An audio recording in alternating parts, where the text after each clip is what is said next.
All right, good morning, everyone. And maybe just a 30-second warning for those online, just to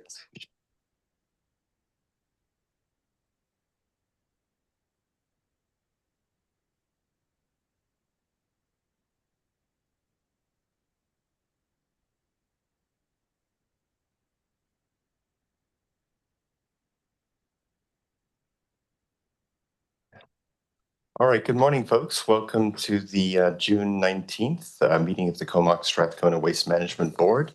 I just want to acknowledge that we're meeting today on the unceded traditional territories of the Comox First Nation, and the Coast Strathcona Comox Strathcona Waste Management Service includes Coast Salish, Kwakwaka'wakw, and Nuu-chah-nulth territories.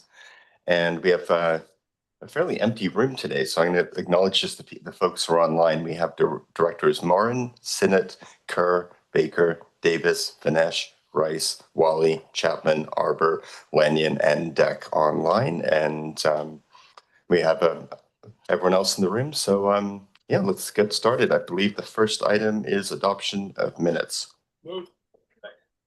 Oh, actually, sorry, I forgot we approved the agenda of this meeting. It's a quirk of this meeting. A motion to approve the agenda. Wells and Grieve, anyone opposed to adopting the agenda? I would end the meeting pretty quickly. Adoption of minutes. Can I get a motion on that? Any additions? Any comments on the minutes? Anyone opposed to adopting them? And that carries. And we'll move now to reports. The first one is the landfill gas beneficial end use project update. And for that, I'll pass it over to our CAO. Thank you, Chair, and good morning to the board. Vince Van Tongeren, our solid waste analyst, will be introducing this report, and I believe has support from some representatives from Fortis. So Vince, turn it over to you.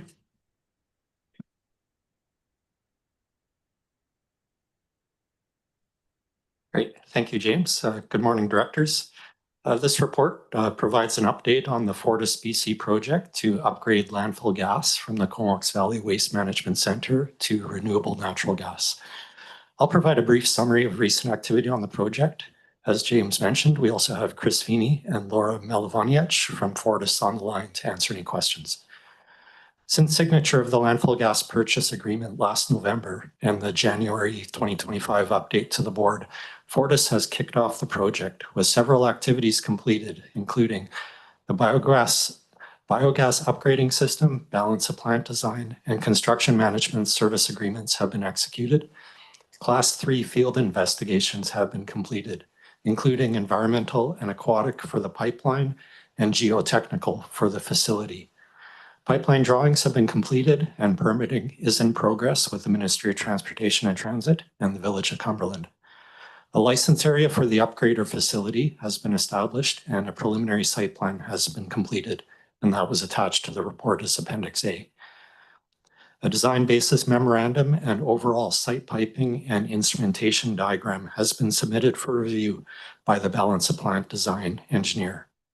Over the summer, the Class 3 report draft will be completed, then revised and issued for executive review in the fall. Subsequent to that, Fortis will submit an application to the BC Utilities Commission for approval and acceptance of the landfill gas purchase agreement. And with that, we're available to answer any questions. All right, thanks very much, Vince. I'm just looking, I don't see any in the room and nothing online. That's a very complete presentation then. So seeing no comments, this is for receipt. Is anyone opposed to receipt? And that carries. Thanks very much, Vince. And for the next item, I have a bit of an intro. So we're now looking at the item number 2, the CSWM diversion strategy summary report. Thank you very much. Could I get a seconder? Thanks, Robin. Director Mooney. Directors, the next item on our agenda is the report concerning the solid waste management plan draft strategy. Before we receive the presentation from staff, I'd like to propose an approach to best support the board in efficiently and effectively considering the 8 strategies and 33 actions that are outlined in the report. As you'll note, the staff report recommends endorsement of the strategy shortlist as provided with today's agenda. The shortlist is being developed through extensive consultation with our Regional Solid Waste Advisory Committee and informed by the technical memos considered by the committee and the board over the past year. Ultimately, the board may concur with this recommendation, or we can remove or modify specific strategies or actions to form the final shortlist for public engagement. As chair, I propose that we do not consider separate resolutions to approve every individual item, but instead focus our discussion and debate on those specific strategies and actions in which change may be desired. This approach would somewhat reflect a consent agenda format in which we use our time on the substantive topics, not the non-controversial items that do not require board discussion. During the presentation by staff, questions and discussion will be entertained on all strategies and actions. Following the Q&A portion, I'll invite members of the board to bring forward any proposals for individual changes or direction. Such requests shall be in the form of a resolution that will be debated and voted upon in accordance with our normal procedures. Then, once we've addressed all the desired changes, I will look for an overall resolution to approve the strategy shortlist with the board's approved directions incorporated. So that's a lot to absorb. Are there any questions or concerns about the approach? Excellent. Okay. Hearing none, I'll now invite staff to present the report. And I'm assuming it's okay for directors to ask questions as they go along, so we're not building up a backlog. Yeah, absolutely. Yeah, please do. The presentation, it's extensive, but it is not new information. In that this is all part of the tech memos and previous presentations that have come to the board. So, but yes, please do ask questions as we go along. We want to be sure that the information is clear and that you've got your questions answered. I'm going to pass the microphone over to Sarah Willey. Sarah is our manager of solid waste planning and policy development. Sarah will be introducing the report and starting off the PowerPoint, and then Sarah is supported by Vivian Shaw, our senior manager of CSWM services, and a couple of our representatives from Stantec, but I'm going to let Sarah do that part of the introduction. So Sarah, over to you. Thank you through the CAO to the chair. I'll just start off with a brief introduction of our colleagues online. We have Veronica Bartlett and Alex Felsink joining us from Stantec, from Vancouver and Edmonton. Veronica and Alex have joined us at this very sort of critical point in the process that we've been working through the narrowing down of the strategies and really the culmination of all the information that we've compiled to date. We've been really grateful for their support through this process, but certainly we won't hold them accountable for the end result here. Really, it's been staff driven with their support. So if there's detailed questions, we can support you and provide more information. But we've broken down the presentation as requested. There is certainly time for questions. So we have 8 strategies, and we'll offer time to have questions in between each. This is a pretty big day, it feels like, for us in this process and this project. So really grateful for everyone's attention and support throughout. And we know it's been a long haul. So we do want to emphasize that work that's been done, and knowing that the Regional Solid Waste Advisory Committee, the RSWAC as we call it, has been integral in this process, in guiding us through the narrowing of strategies, the working through each of the initiatives in great detail and contributing immensely to this process to date. And we'll get into that a bit more.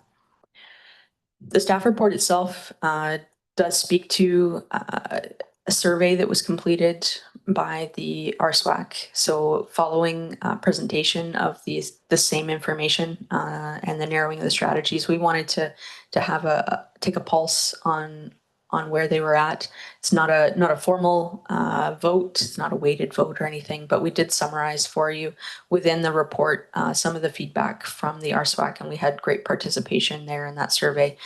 You can see there is good support for the strategies that are being presented today from them. There's a couple of areas where there's maybe some hesitancy, and some of that could be from the complexity that we have. We know that these are complex topics, and we had robust discussions both with the board and RSWAC previous to this. Each of the memos has been presented individually, and we've had good discussions. So we hope that we can continue that today and come through the other side with direction to take to the public in the fall. And we have a subsequent report that really gets into the engagement planned. So with that, I will pass it over to Veronica Bartlett, who's going to lead us through the introductory slides for this presentation. Thank you, Sarah.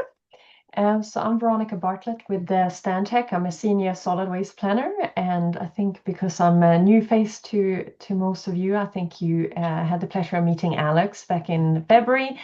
I started the solid waste planning journey working with the local governments in New Zealand. I have my degree from Sweden, where I grew up.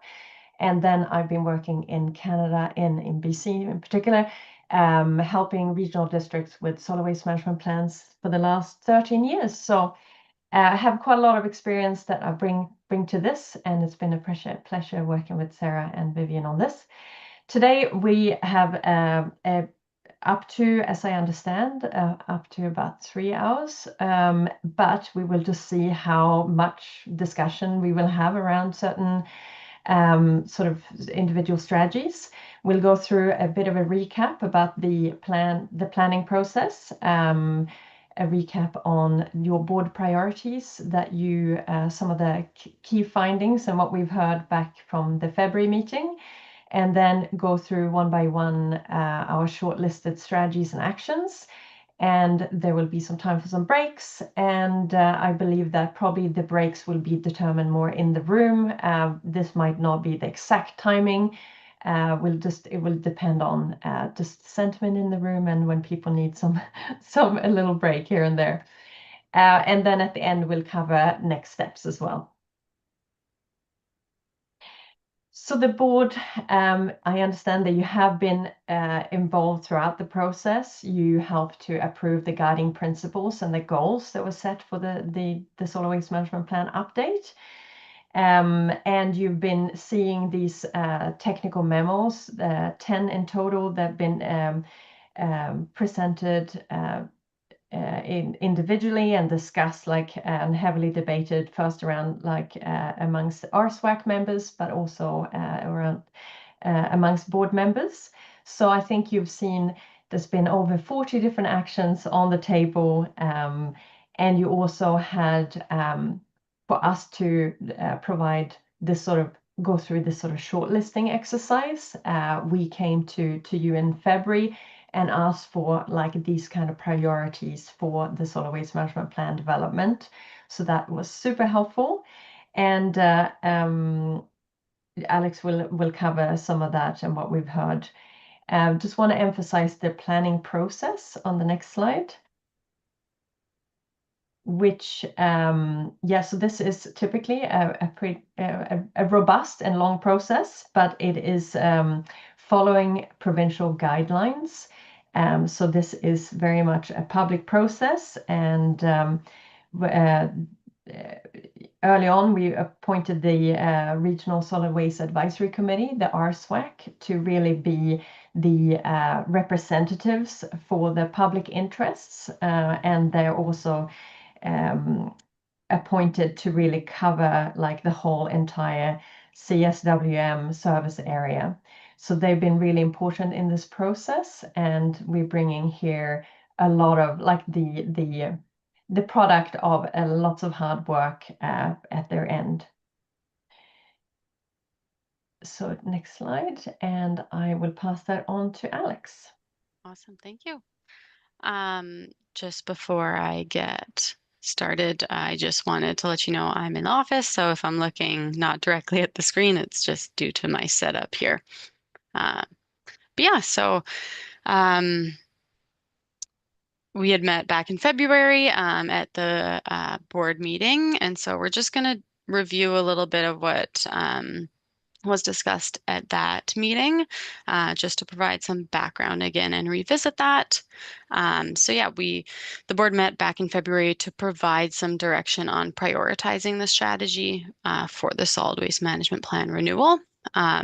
You were asked to participate in kind of a priority mapping exercise at the end there, where you place those sticky notes on the different priority areas. And so there were 5 of these focus areas that you can see here in the graph. And so these are financial impact, community benefit, increased diversion, environmental impact, and operational impact. So the graph here shows the results of this exercise. The highest priority, as you can see, is financial impact. So high being that dark blue on the graph. Nearly all votes ranking this as a high priority. The remaining priorities were a little more evenly distributed with, community benefit, waste diversion, and environmental impact being ranked quite similarly. Operational impact has the fewest votes for high importance, with most indicating around that medium importance. However, ultimately, none of these were voted as a low importance. So all things that we took into consideration. So understanding these priorities really helped us and our SWAC to evaluate each of these strategies and actions and informed which ones have made it into this short list of strategies. We can hop to the next, perfect. And so with this exercise, you were all asked to rank your comfort level as well with a few scenarios. And so we want to just focus on the financial impact, as that was ranked as the highest priority. So when you were kind of asked at a high level to rank these, there were concerns around service cost increase, wanting clarity around the impact of cost increases. Overall, there was support for funding initiatives that were more cost neutral or have financial payback, as well focusing on the user pay principle to increase revenue. At a more detailed level, the board is most comfortable with minimal increase to budget. That's around that 3% mark, or approximately 462,000. The board was a little more split when it came to a moderate increase of around 5%, or that 770,000. And there was the comfort level, they were not comfortable with a large increase of around that 10%, or 1.54 million. So that just kind of reviews that February meeting and the conversations we had around the financial impact. Now, very closely related to the financial impact is the conversation around cost savings through landfill airspace and the investment from the CSWM in the landfill. So just to review, we have here the overall expenditure that's been incurred for construction of cells 1 to 3. And this does include the leachate treatment facility, landfill gas collection, and the flare system as well. Now we want to focus on that cost to construct 1 cubic meter for the landfill space because that really shows us that cost that is offset if we were to divert that waste. And this comes to around that $34 mark. Just keep in mind that this doesn't include the cost to fill it. So labor, machinery, and what have you. Now, on top of this, compaction can have a big impact as that ultimately helps us, use less of the airspace. So when we consider both accounting for the airspace and compaction, we're looking at $49 per ton that we would save if we divert that waste, and remain cost neutral. So ultimately, if we extend the landfill's lifespan by reducing waste or increasing compaction, it delays future expansion or closure costs. So it can save a lot of money in the long run. So now moving into the financial impact of the shortlisted strategies. This graph here shows the impact of the shortlisted strategies that we are discussing today and are in the report that you received prior to this meeting to review. So this includes both annual and initial or one-time costs. So that could be like a pilot program or purchasing of assets. And this is for each strategy and action, as well as you'll see the approximate timing of the expenditure over the 10-year solid waste management plan. So an assessment of the cost recovery options for each strategy was also completed, identifying, where can costs be recovered through things such as tipping fees. And this cost is shown in the dark blue portion of the bars on this graph. And then other expenses that require some or all of the costs to be covered through general revenue is shown in the green portion of the bars on this graph, so the lower portion there. And to align with the comfort level for cost increase, you will also see here 2 dashed lines. So the bottom line is that 3% of the 2024 operational budget. And the top line that's a little thicker, if you can see that, is that 5% comfortability of the 2024 operational budget. So this just kind of gives you a first overview of the financial impact of these shortlisted strategies. And we will review this again at the end of this meeting after we've looked at all of the strategies and actions. And Veronica will review that at the end. I'll pass it back to, I think, Veronica. Yes, thank you.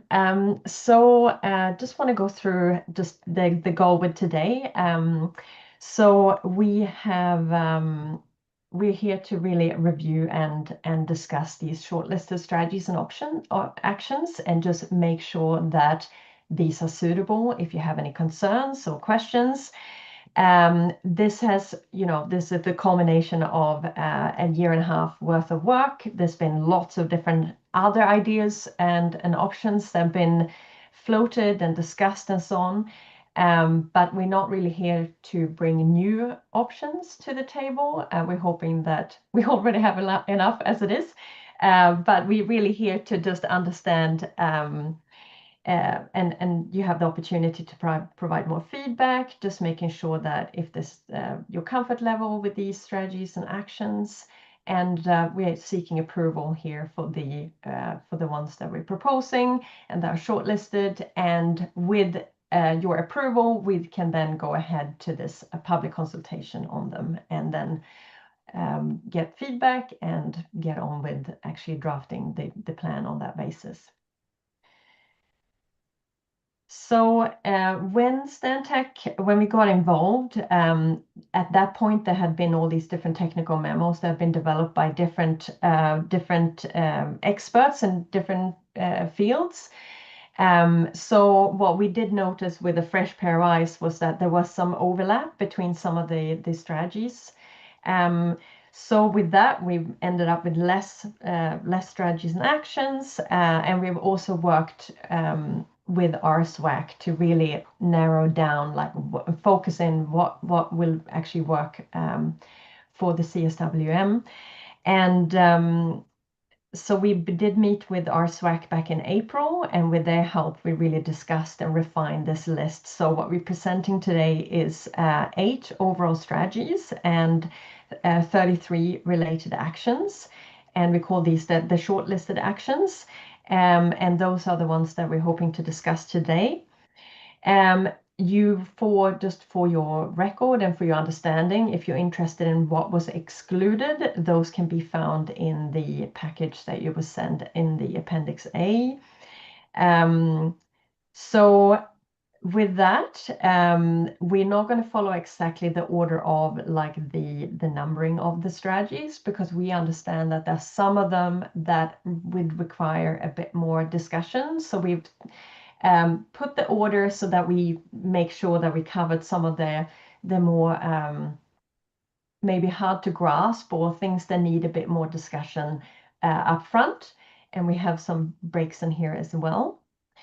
So for each option, if we go to the next slide, so you will now, we will have someone presenting. It's either Vivian, Sarah, or Alex, or myself presenting on each strategy. So we will give a bit of a summary, some of the background, the context for why this is important, and then explain what are the actions that belong to a strategy and what are the implementation timeframes for that. We will highlight which ones require municipal action. So this is where you see little hand-holding, shaking hand icon there, because we do understand that this is not just about CSWM that can do this. This is about working successfully together on implementing this plan. Sorry. So this is really important to have local government support, and some of the financial and resources required by local governments are important. They are not included in terms of in terms of the cost we're discussing today. The costs are limited to the CSWM. So it is really important that member municipalities in the CSWM service areas understand also that there's a role to play for them as well.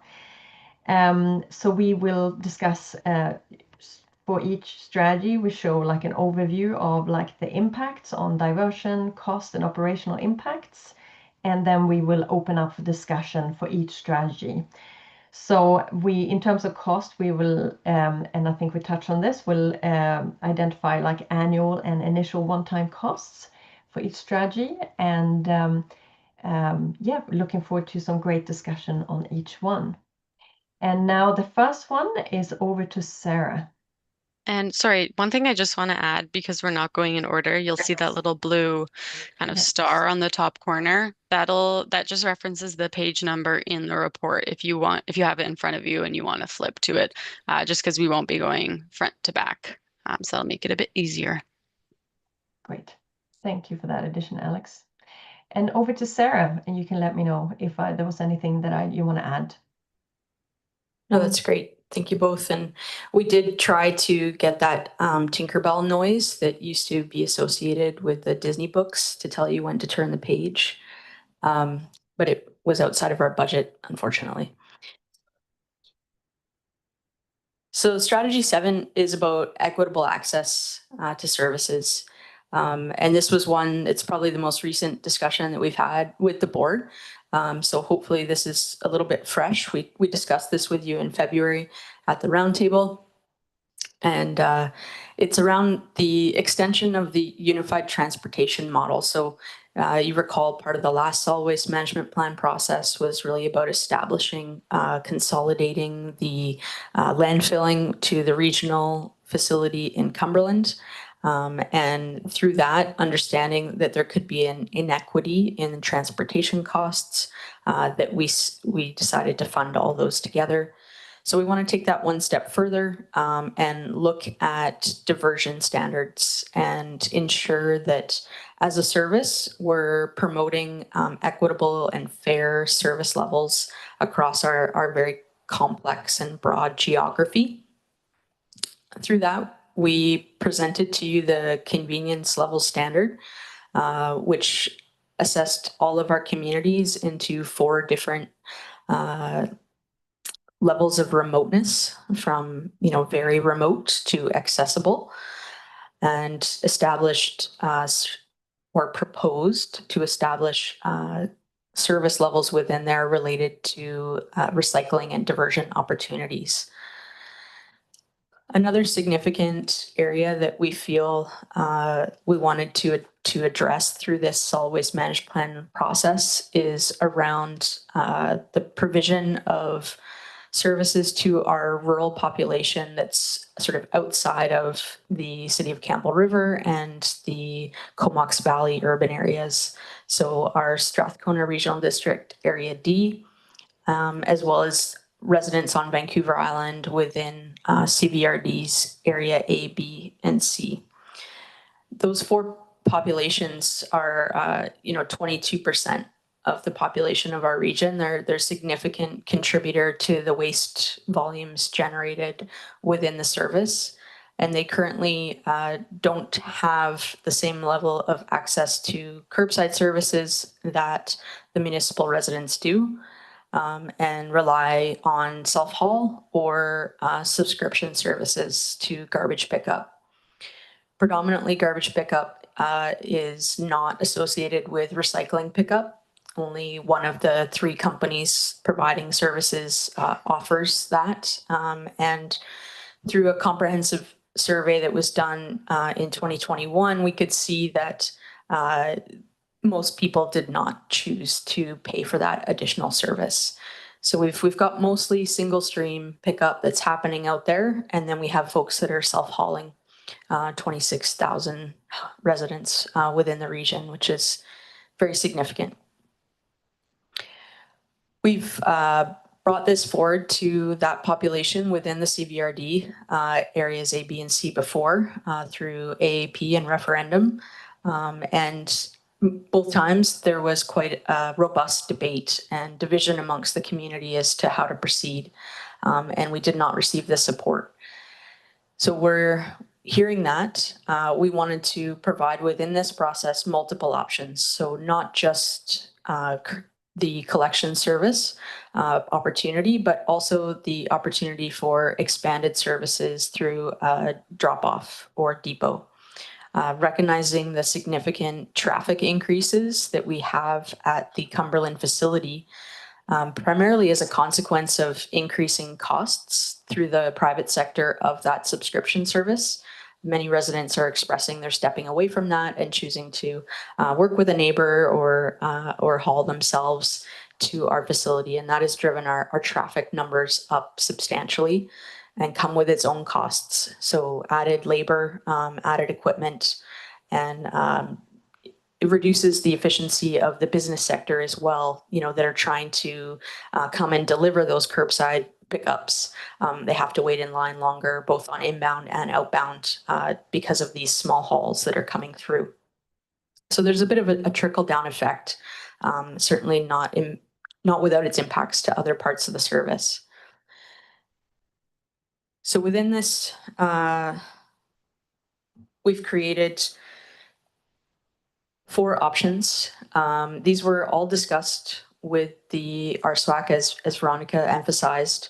And through this process, we were able to whittle down a few and remove a few of the suggested actions. Within this strategy, these 4 actions were suggested to move forward. So the first is around looking at that convenience level standard and pursuing development of depots or events to meet those access requirements. So looking back to that discussion in February, we did a robust evaluation with the GIS staff here to look at how those driving distances sort of resonated on a map to residents' experience, including ferry travel times. And where we see the gap is the Oyster River area that will be serviced by a future facility, and the Area A southern portion of the population, where we recognize the travel distances exceed that we feel meet a convenience that people will participate actively in diversion. The other areas were around event-based solutions for some of our most remote residents, those on the outer Discovery Islands and the boat access communities on the west coast to the northwest coast, in and around Cayucit. And so providing them with event-based services in order to fill that gap for them. I will say also, there is also the potential for Cayucit First Nation, Cayucit Checklisset First Nation, if they were to move forward, they could be added to the service, and we would assess their community as well within this service level standard that wasn't included. So that's 7A. It comes, we'll speak to the financials in the next slide. So looking at timelines as well, we have a short-term, long-term, and sort of a short long-term, depending. We're trying to spread the resources out. So recognizing we can't do everything immediately, and we would have to ramp up staffing and then have this tail off. So it's better if we can to try and identify where resources are intense and sort of put them in series rather than put them in series rather than parallel. I think I'm getting that right. 7B, long-term.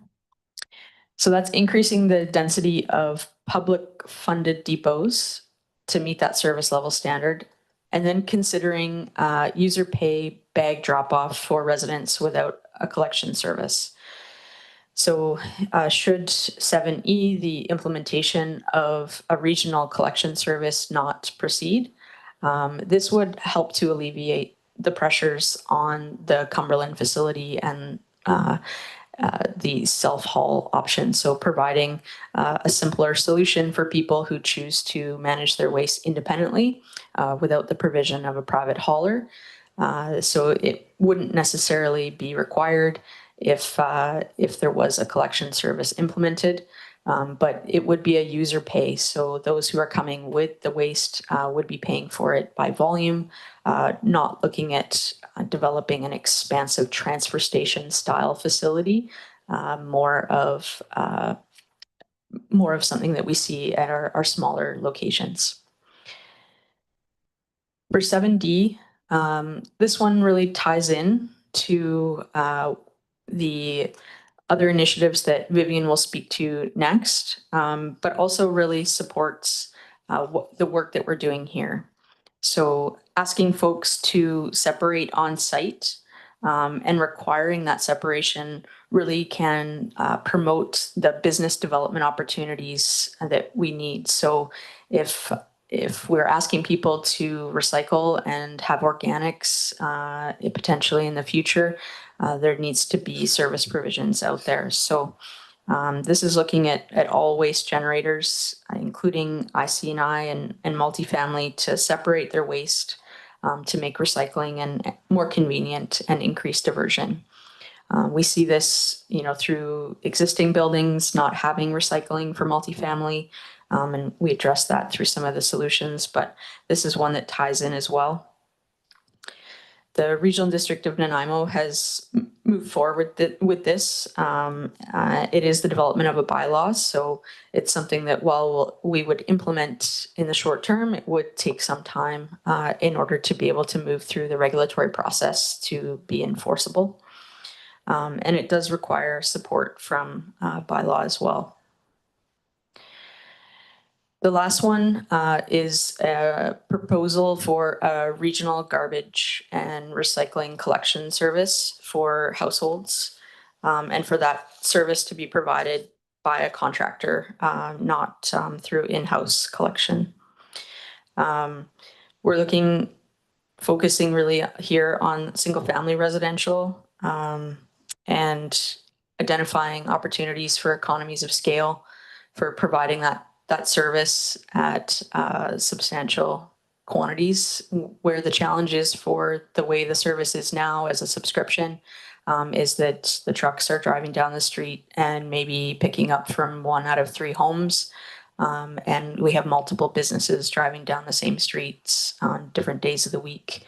And you can understand that fuel and labor are significant drivers for those businesses.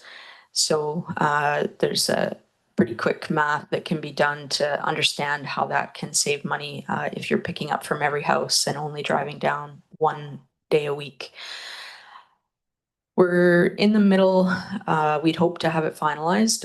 We've seen some draft data of our waste audit. So we did a waste audit in 2017, you'll recall, and we're updating that.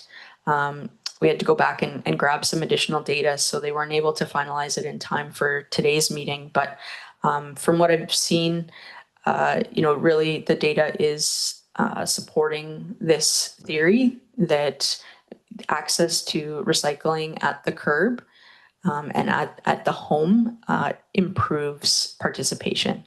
So we have evaluated the pickup by type, those who have just garbage pickup, both within some of our smaller municipalities, just offer that level of service, and also through subscription. And we've compared that to the Royston service, which is a 2-stream service. The Cortez service is a 2-stream service. The 3-stream service that's manual in Campbell River and Cumberland, and then the 3-stream service that's automated within Comox and Courtenay. And we see distinct reductions in the recycling materials that are recycled through the curb in those who have access at the household level. So, it's certainly not a result that's a surprise to us in the industry. But I think, for those who need to see it in your community, the data is there to support that initiative. Understanding that there'd be some engagement that would need to occur with the community before implementation to understand how and what that service would look like. We recognize that that wouldn't happen immediately, but that can be rolled out to try and target sort of the middle of the term here. And we're talking about a 10-year plan. So there's some time. So now we're into the nuts and bolts here. The diversion potential for each of these, the annual cost, operational impact, and initial investment. And Alex spoke to this earlier, but looking at that annual cost separately from the initial investment to understand what those recurring cost increases would be, and then identifying the initial investment around, in the case of 7A, it's primarily capital, land acquisition or lease, and then construction of a depot. So there's assets. There's also cases where there's promotion and education requirements, which you'll see in 7D, where there's consulting costs and communication costs associated under initial investment. And then same with the implementation of a collection service, and that does require communication investments as well. On operational impact, where staffing increases are anticipated, they've been identified. What we've done at the end is really sort of compile all those and look at those needs over the 10-year span, and also identify capacity within my own role in the future once this process has been completed, and then identified sort of how many overall staff increases we would suggest to support the entire list of strategies and actions. But that gives you an idea for each of them, should any of them not proceed. And then on the annual costs and potential diversion there, where we see the greatest potential for diversion is the strategy 7 is pretty strong. We've got a lot of opportunity to hit significant population bases, to really catch up in some of our areas that are a little bit behind the sort of provincial best practices. And we're optimistic that one of these can move forward and can provide improved diversion for our community. So we're going to hold on this slide just because we know it's informative and offer an opportunity for discussion. Great, thanks so much, Sarah. And we'll go first to Director Wells. Thank you, Chair. It's going to come up later on during the resolution status report. It's mentioned there, and I probably brought it up at least a few times a year. But when we talk about the areas of having the depot between here and Campbell River, like that seems to be like a long-standing conversation. And I thought I heard you say, and I got my ears perked up when I thought I heard you say that like that's still on the table, and that's, I don't think you used the word imminent, but maybe I'm being hopeful. Is there a timeline for when that might actually open up? And then it almost sounds like, if that's a model that maybe that happens in other places as well, or maybe again, I was hearing what I want to hear. Maybe I'll let Vivian speak to the timeline for Oyster River. That's the question that's being proposed. Thank you. It is imminent, but we can't share too much beyond that at this point, but we are on the right track. All right, that's very positive. I have another question, but it's completely unrelated. So, well, the other one really has to do with the conversation about pickup and again in the rural areas, because I thought that there had been a referendum previously, again going back years, but that wasn't successful. So would that be the same process again, or would this be more like this is what we have to do, so it's just going to happen? So the referendum, and I should have dates on the tip of my tongue, but I don't. I think it was around 2017. Does that sound right? That sounds good. You said it confidently. Yeah. Jake's giving me a maybe. Yeah. Earlier, 2014. Yeah. Yeah, I mean, I was like 2014. So yeah, it was sometime between in the last 10-ish years. Yeah. Yeah. People with timelines are saying more than 11 years ago. It was a while ago. So the referendum went forward. did not move forward through the referendum. There was an AAP in 2021 that was also not supported. The authorization for the collection at households can be done through the solid waste management plan process. We have the authorization exists within our establishment bylaw for the CSWM service. So we would not need to have elector assent following the approval of the solid waste management plan by the minister if this strategy was included in here, if it's consulted on with the public and there's demonstrated support from the public, then the minister would see that and make their decision if any amendments were required to the plan before approval. Following that, as I said, further consultation in order to really flesh out the nitty-gritties of that. So we heard through the last process that I was a part of that there were a lot of people in support. As you're all familiar, the AAP process requires 10% of the electorate to come forward against the proposal in order for it to not move forward. Following that, both the elected officials involved and ourselves heard from a number of folks that were surprised it didn't move forward and who felt they didn't have an opportunity to express their voice in that. We had over 3,000 people respond to the initial survey during COVID, and 74% of them were in favor of a service. And then we had a good turnout as well in the AAP process.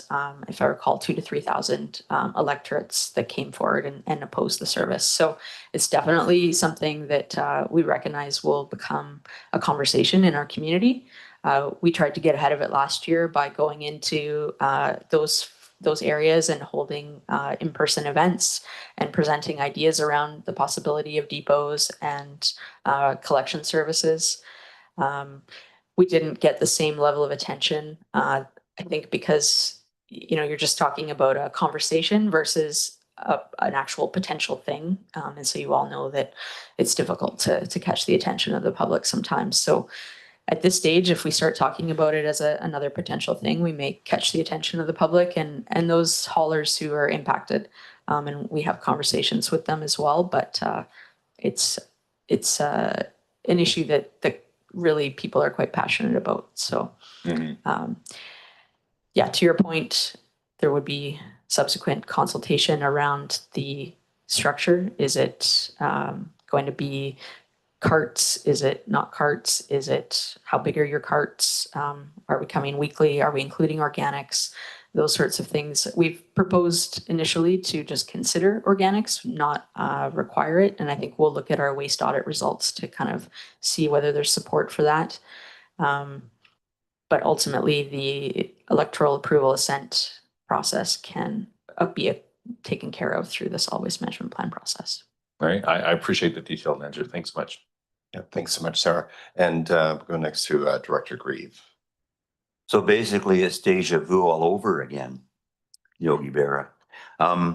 So I think two streams the way to go for sure in the rural areas, and we're talking pretty much explicitly around areas A, B, and C in the CVRD. So I think a lot of it's communication. As we see the cells filling up quicker than expected, people have to realize they're paying one way or the other. 22% of the funding comes from A, B, and C for this service. We've got people taking their material to recycling depots, taking their material up to the landfills, increasing costs for the staff, slowing down the commercial carriers. If you added it all up, if you had somebody to quantify all that, maybe it would make a better case. But we've got, we've got a situation where, much like our foray into mandatory septic inspection, where people don't want to take their own medicine. They like the idea, but they don't want to pay for it. But I'm just wondering, another thing that's really apparent is after the last failed AAP, the 3 haulers that you talk about driving in the same neighborhood every week, they all put up their rates quite considerably. So I think, you know, I think we can make a case around the equitability of having a single hauler, or, you know, if we go for 7D, that would put the onus on the hauler then, wouldn't it? So how would that vary from about 7E? So if you actually introduce mandatory source separation, then that would put the onus on the private hauler. He'd have to make the business case. And if because a lot of that pushback came from the industry saying that we were, you know, infringing on free enterprise and all that, which they were only too happy to put their rates up after it was over. So how would that differ? It may be a different way of doing the same thing as 7E, right? Yeah, exactly. So what we've heard from the hauling community, as you say, is, you know, they, and from the residents as well, a lot of them like the freedom of choice. They want to choose who their hauler is. They don't want to necessarily lose the hauler they have now that they're quite connected to. So 7D would allow the hauler, when they approach a resident who has a current garbage collection service with them, and they say, hey, you know, I can also offer recycling. There's a cost increase. It's much easier for them to say, and by the way, you're required to have this service. And that's the same conversation that happens within the IC&I community. We're, you know, initiating some of those conversations right now around organics diversion at some of the large generators within our community. And it's all coming down to numbers for them, right? They're crunching the numbers and they're saying, do I have to do this? And we're saying, well, you will soon. So if you want to get ahead of it, you know, let's start to think about this. But that's a powerful statement for them as a business to be able to say this is required of you. And there'll certainly be some people who might not want to expend that extra cost. And for them, you know, we would offer the opportunity to continue to divert through self-haul at depots. They can compost in the backyard if they want to do that. If they want to manage their yard waste by hauling it off to a composter, that's acceptable as well. The idea is that you're being required to separate. It's not acceptable for those materials to be in your garbage stream. Sort it out yourself, which may be a more palatable solution to some parts of our population than an imposed government consolidated service.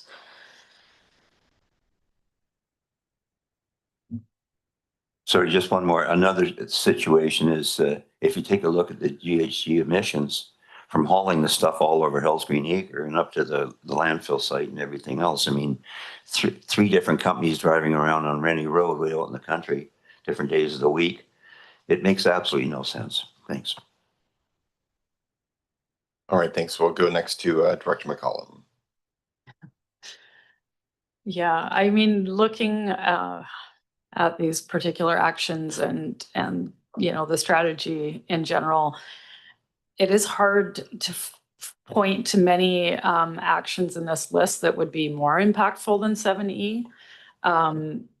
And Sarah alluding to the waste audit that we'll see more in more detail, you know, it underlines that fact. But the truth of the matter is there are, you know, people can do a very good job with waste diversion on their own, but generally people do tend to go with what's most convenient and what's most economical. And if you're having to pay separately for your recycling to be picked up, and it's just, you know, the way that people tend to behave with their waste. So if we're really serious about seeing the waste diversion targets that we like to see, I have a hard time imagining that we're going to get there without seeing,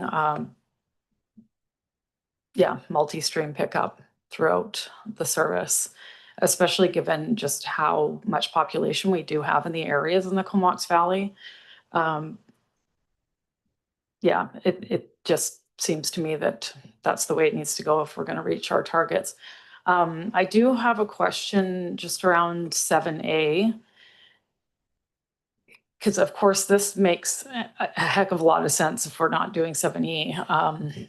But have we done some analysis as to whether or not, like, I mean, because you highlighted Oyster River and maybe a location in Area A specifically as places where this would make sense, but we point to Nanaimo quite a bit, and they of course have 3-stream pickup across their entire service, and I don't think that they really have a lot of these kind of central places to bring waste, because there's not a huge demand for it if 98% of what you produce is picked up off the end of your driveway. So and also because 7A is considered short-term and 7E is long-term, I'm just wondering if it's an either or a both, or Yeah, I think Nanaimo and our region are different in some ways. We have a lot more communities that are spread out and require significant travel distances. Nanaimo has also traditionally just taken a stance that they will not support having extended producer responsibility programs at their facilities. So even their Church Road transfer station, which is conveniently located for waste disposal, does not offer participation for drop off of any of the extended producer responsibility programs. That's something their community has supported. They've been trying to push it to the private sector, and historically it's had some success, but it has recently fallen where the Parksville and Qualicum depots no longer accept Recycle BC materials. So if you want to recycle film, foam, or glass, and you're a resident of Qualicum, you need to drive to Nanaimo. The service that's been for years, and the service level that Recycle BC has established to support that diversion has been pop-up events on weekends for people to try and remember to come to. The other materials that they rely on the private sector to support, like electronics and paint, those programs have not been dropped by the private depots. So there is some accessibility for residents in Parksville, Qualicum for those materials. Nanaimo has a robust private bottle depot network as well. I'd say the south end is probably a little bit underserved. And are probably crossing the border and using Cowichan's facilities.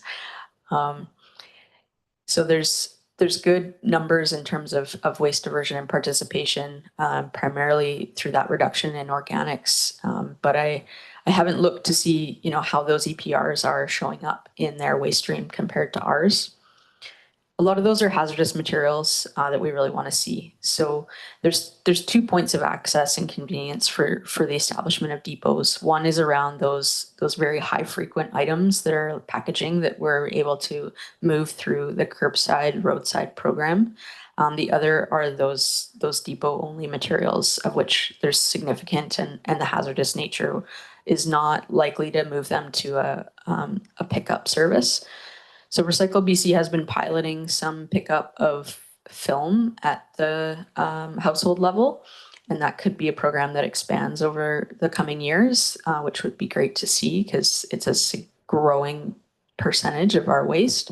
But it'll be hard to see things like paint or pool chemicals, lithium batteries, accepted at the curb. There has been some curbside battery collection programs that, while the volumes are great, the risk that the little bag that's supposed to go next to your recycling bin ends up in your recycling bin is something they're still sort of wrestling with.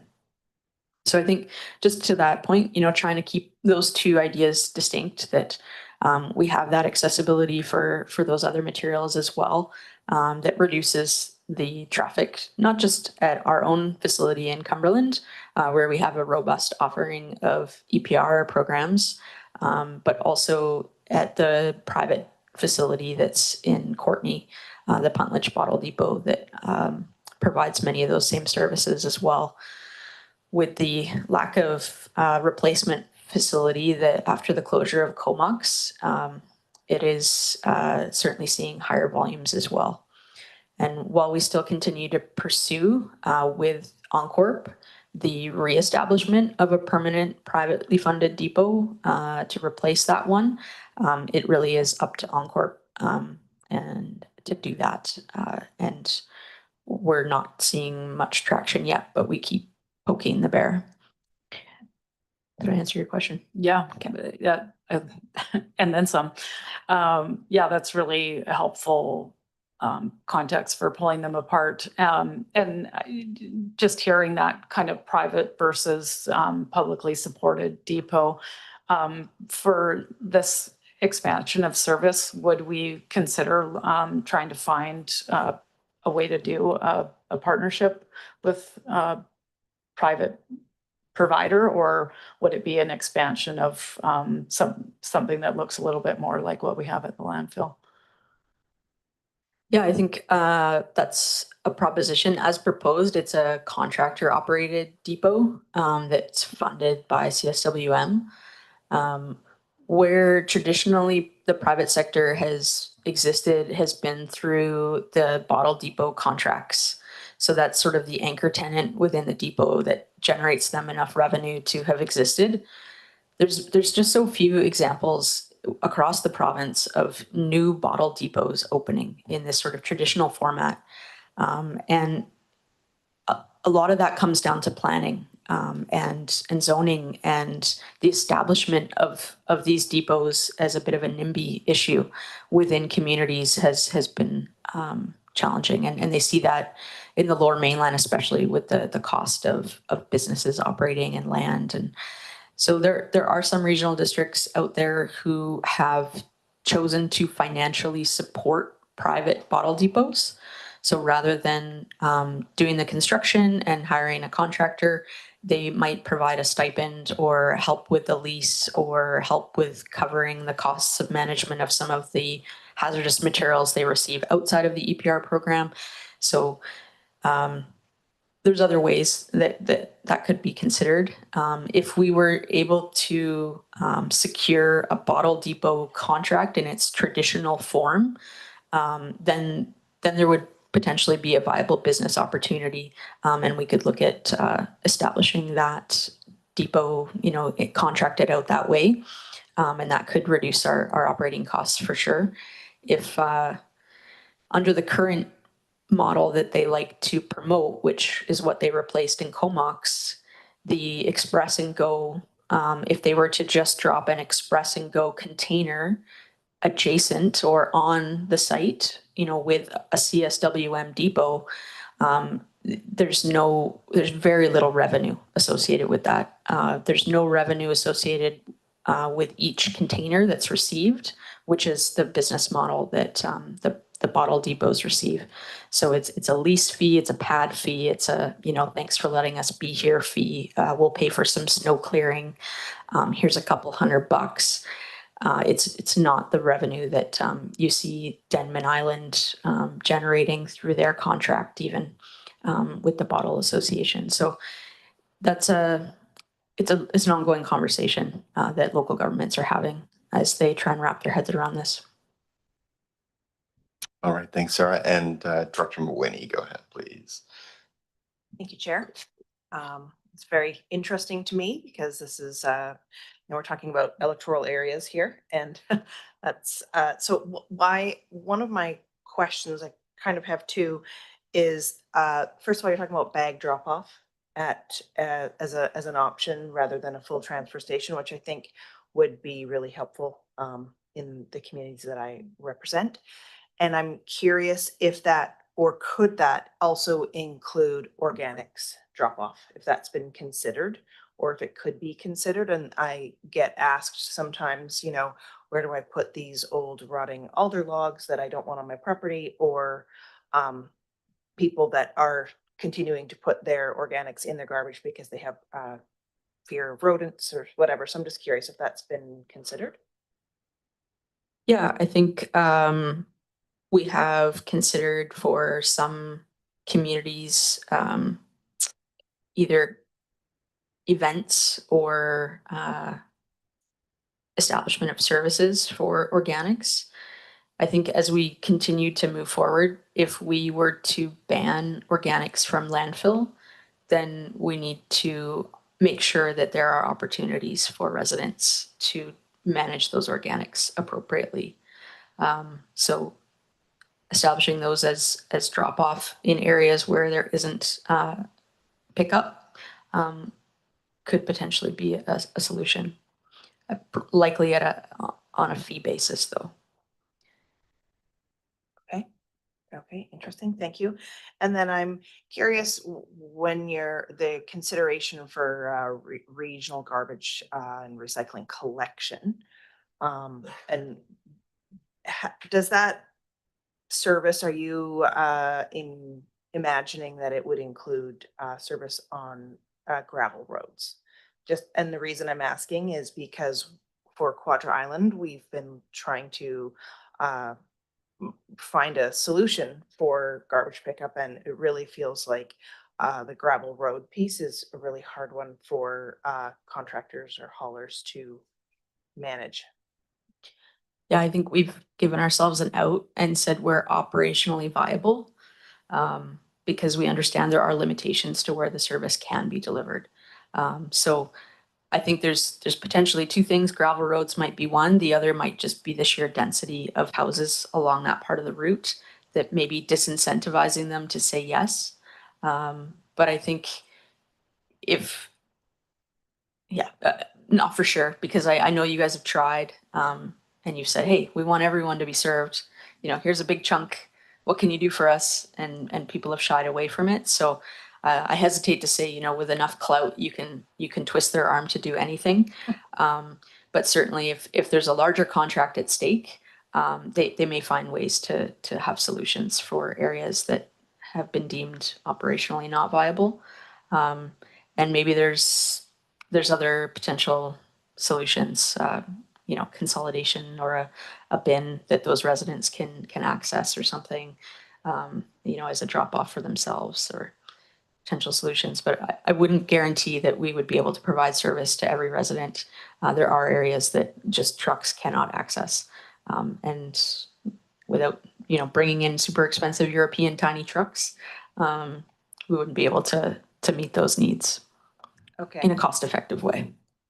Okay, I appreciate that. And I guess my follow-up to that would be, would there be an expectation that residents who are living in areas which cannot be served would be included in supporting the costs to provide the service to other areas? No, collection service will be user pay. So it will be paid for by the participants of the service only. Thank you. All right, thanks. And we'll go back to Director Wells and then move on to the next. Thank you, Chair. I think you may have actually answered my question, because my question really was, when we're talking about those annual costs, which ones would actually just be absorbed and paid by everybody, and which ones would be user pay? But I think you just answered that if we're talking about having pickup, it would definitely be user pay. And then on these other ones where you're doing a depot, would the depots have a fee for service there, or would the depots likely just be absorbed? Yeah, so 7B and 7E are identified as user pay. So where they're bringing waste, we've established that across the entire service area that the waste generation is user pay.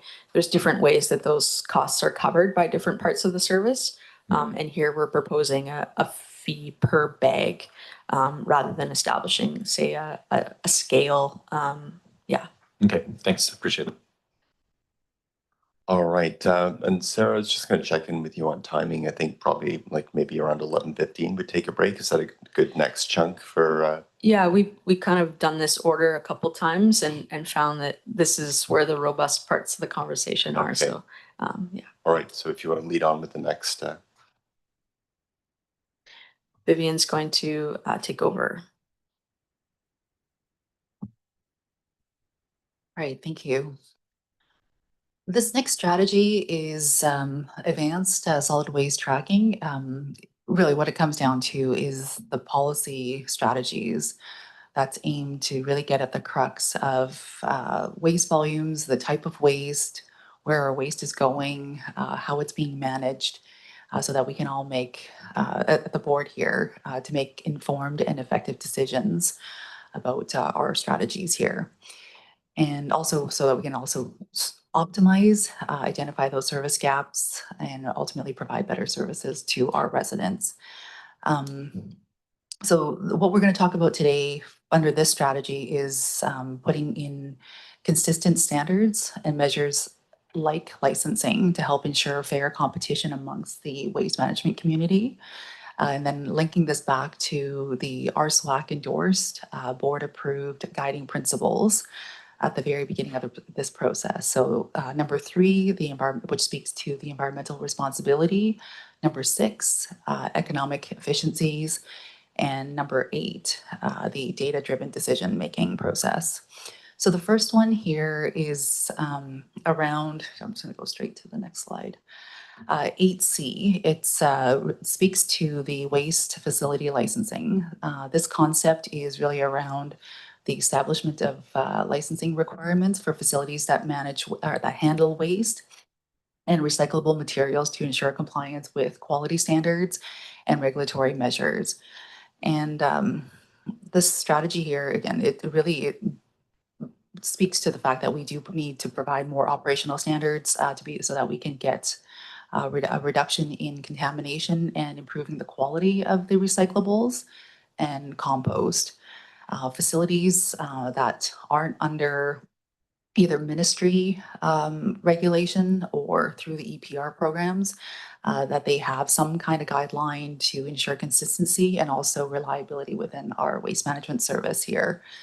And with that, with the higher quality, these materials can command a higher price and really be able to provide a better financial sustainability for their businesses. And the consequence of this facility licensing is to discourage bad actors from operating here in the region and awarding those that are working within the framework. There are, again, though we're not starting from scratch here, in the province of British Columbia, there are 3 regional districts that have already undertaken this process with licensing their facilities. In Metro Vancouver, they've been doing this for about 30 years. Regional District of Nanaimo and the Cowichan Valley, they've been both doing it for roughly about 20 years. While there's some variation within with their specific requirements and approach, the core goal of this is consistent. Again, it's really about ensuring that high operational standard, minimizing nuisances and environmental risk. And for the service here, it's about tracking waste volumes. The one thing that's really common amongst all 3 of them is that it does place limits on the amount of material authorized to be managed. And it's important to stress that it's not intended to restrict growth within their business, but instead it's to ensure that waste handling procedures and infrastructure are suitable for the type and quantity of materials that they're processing, so it doesn't become a nuisance or a hazard in the community. As you can appreciate, facilities that manage waste have a host of considerations that needs to be considered, and some may be considered a nuisance. So issues like dust control, litter, windblown litter, the maximum amount of material that can be stored on site, which could potentially pose a fire hazard and needs to be brought into compliance with, say, for example, a fire department order. So the quantity of waste also is used to help determine the amount of financial security posted. The purpose of that would be to allow local governments to carry out the necessary remedial work if the regulated party fails to do so. And then another part of this that's really important to highlight is that this is us really listening to the board from the roundtable, helping create that business of diversion. So in order for businesses, so potential entrepreneurs to dive into this space, it's really important to be able for them to be able to have an understanding of the flow of waste, the details regarding the quality, the quantity, the source, how the material flows and handled along the way. And having this data on this, the detailed data is necessary, and it is important for that government policy to affect diversion and for private investments and infrastructure to be made in this space. Coming down the pipeline through the EPR 5-year plan, we know that there are going to be opportunities for mattresses, single-use propane tanks, for example, which private sectors could participate in these upcoming EPR programs. There's potential, again, we'll be speaking to this later on in the presentation, but there could potentially be operations in the construction and demolition space for materials that we currently don't have a market for. So things like roof shingles, painted and treated wood. So in order for someone to be able to make that necessary investment, they would need to know the pertinent details, and this policy here could be a means to provide that data. So that speaks to 8C. This is suggested as a short-term priority. Again, it's really to help establish the foundational licensing framework, which is a significant portion of the waste facilities. The exclusion of the public-facing component is the step to streamline the implementation and also addressing that the private sector, just so that we are addressing the private sector that doesn't have the ministry oversight. Moving on to 8E, this is the waste hauler licensing scheme that Larry Gardner had presented a while back. The concept here is around implementing licensing requirements for waste haulers to promote collection of source-separated materials that Sarah spoke to earlier under 7C, I think, and ensuring compliance with the waste management regulations. The RDN is the leader in the space. They implemented this back in January of this year. The idea is to get more waste recycled and diverted from landfills. And with the licensed private haulers, which this isn't currently being done anywhere in British Columbia that we're aware of, it goes beyond simply knowing who's hauling the waste. It aims to incentivize better waste diversion. So if this RDN model is working, will work as intended, it's a win-win for both the waste generator and also the RDN service itself in terms of the waste reduction and source separation and managing the flow of waste within their service area. So how this works is that the licensed hauler would get a discounted tipping fee at the landfill, and for the RDN, that's $45 less than the posted tipping fee at the gate. This discount would then allow for the licensed hauler to offer a lower price to their customers, making it more attractive for businesses and residents to use their service for the recycling and organics fractions. The RDN, again, has already put in the mandatory source separation bylaw, which works in tandem with this policy. So this requires everyone to separate out their garbage, recycling, and compost into different bins. And the idea is that with the separate bins and competitive pricing from the licensed haulers, both the waste generators, so you, anybody that generates waste, in your home, in your workspace, where you play, the waste haulers will be more motivated to recycle and divert more waste. So under this concept, it goes beyond just giving discounts and proper sorting. There's also the idea of a disposal levy. So for every ton of material that's being brought to the facility, there's a $25 per ton levy, and this is applied no matter what, no matter where the MSW ends up, even if it's outside of the RDN or at a private landfill. And the goal for this levy is to make throwing away garbage in the traditional sense more expensive, so that haulers are less likely to look for that lowest cost option and more motivated to find ways to recycle or compost instead. So yeah, in terms of this levy. It's really to help ensure that everyone who generates waste within the within the regional district contribute to that overall cost of management of waste. So right now there's a lot of costs, as you can see, as we've gone through, in running a landfill. There's the recycling depots, the unified transportation agreement, all the education that's going to come along with the behavioral change, which we'll talk about in the strategies later on. This is all currently funded through the service. So if the waste leaves the region, it doesn't contribute. Simple as that.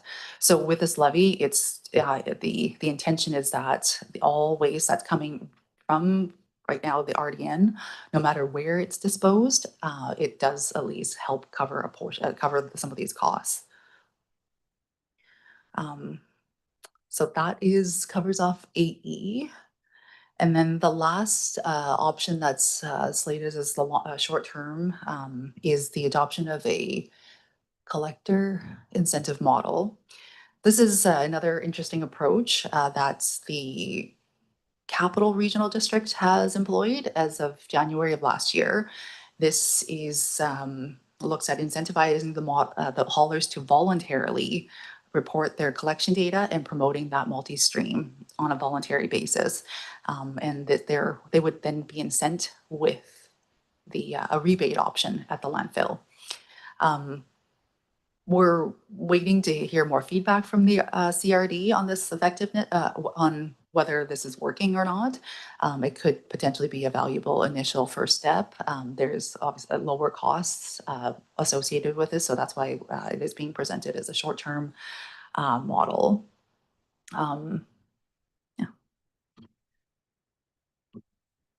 This next slide here is capturing the 3 strategies that we just talked about, and layering that into the different diversion to potential, annual costs, operational impact, and the initial investments associated with each.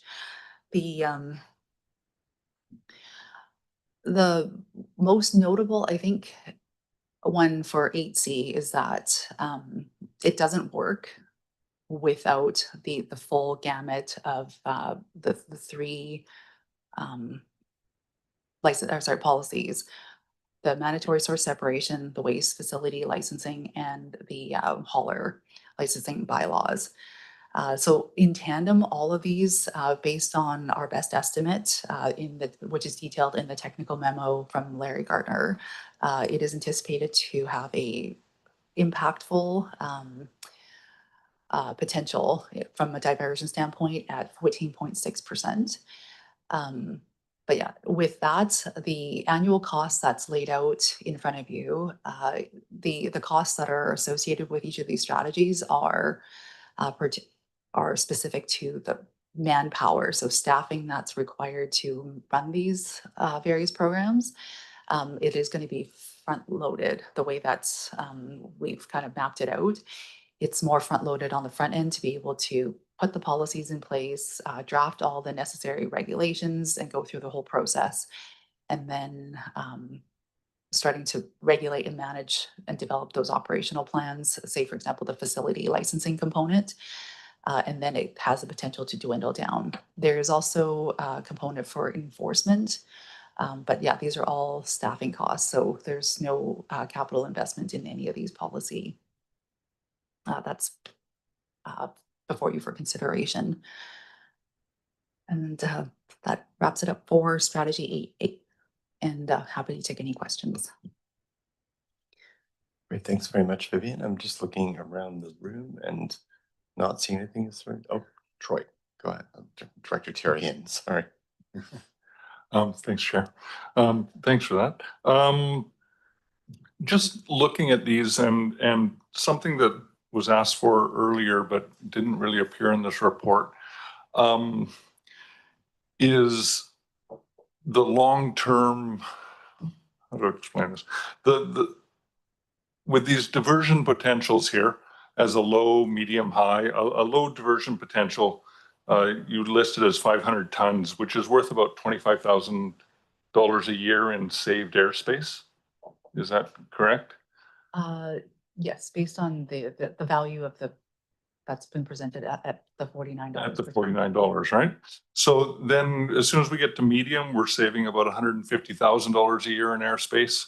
And then high is listed as over 3,000 tons, so more than $150,000 in airspace per year. So just looking at that kind of savings in the airspace, all three of these are revenue neutral or better.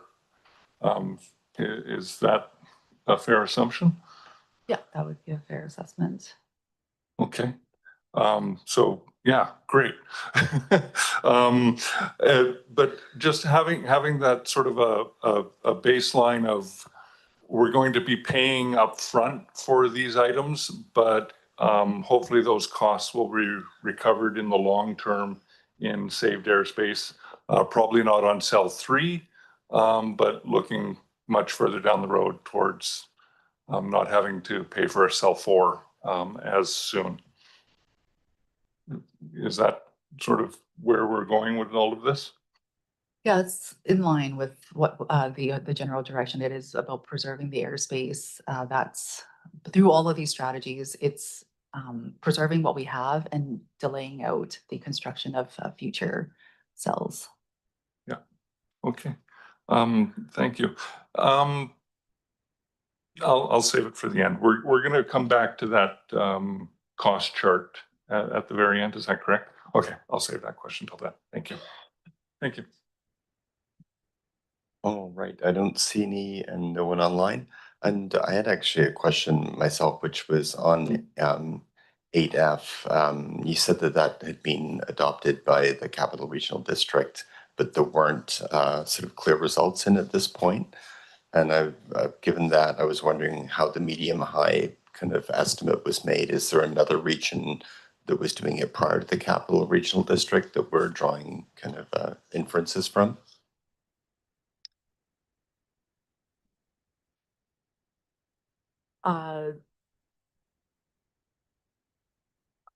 Can I get back to you on this one? Sorry. Sure. Yeah, sure. Not seeing any further. Maybe this is not a bad time for like a 5-minute break. We'll try to make it 5. I'm sure it'll drift towards 10, but try and come back. We'll see you soon.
So for folks online, we'll begin at 10 minutes after, so that's about 3 minutes.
All right, so I think we're going to start getting back to things now. And haven't heard a lot from people online. I'm assuming that means you're just satisfied with all the things that you're seeing. But please, as do jump in at the end of each presentation if you got questions. And with that, I think we've got everyone back in the room. So I'll pass it back to Sarah. And I should just say, I didn't say at the beginning, Sarah, I've gone to almost all of the TAC packs, and it's you facilitate them with warmth and humor and manage to bring life and connection to solid waste, which is quite an achievement. So anyway, I've just really enjoyed the experience of the TAC pack journey, and thanks for being here to bring that expertise to the board. All right, and with that, there you are. Thanks. I was just saying to James, I think the only meeting you missed was the one where we presented all this information. So I'm kind of glad that you're not having to sit through it again. But we valued your input throughout the entire process. So thank you for I think one meeting you even were at an airport and then flew and then rejoined the meeting in person. Started the meeting in Vancouver and ended it here in the room. It was kind of weird.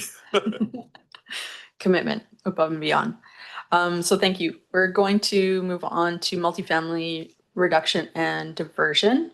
I think we're seeing like a weird version. Was this the version we had before with all the little stuff at the top? Nah, I didn't think so. Yeah, you're on it. Thank you. Okay. This one's a little more straightforward. So we really appreciate you guys doing the heavy lifting at the beginning of this meeting here. It's a significant amount of material. We all know that there's a housing crisis. It is brought up every day, if not every week. And one of the proposed solutions for that is really about increasing density and increasing construction of multifamily housing We're seeing that across our service area. The challenges that we have with diversion from this sector are significant. The anonymity that comes with centralized communal bins leads to higher contamination and poses challenges for processors downstream. As CSWM, we are a processor of organics.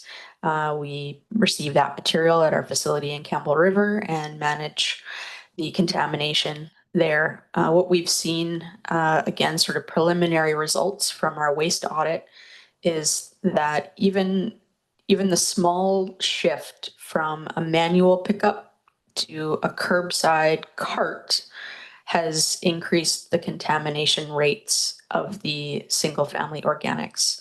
So while the city of Courtenay's done an excellent job in reducing the volume of garbage and increasing the amount of organics from residents in single family homes, the cart as a vessel for delivery still affords higher contamination rates than that manual where the hauler has a chance to look at it before tipping it in. That's just increased exponentially when it comes to those communal bins.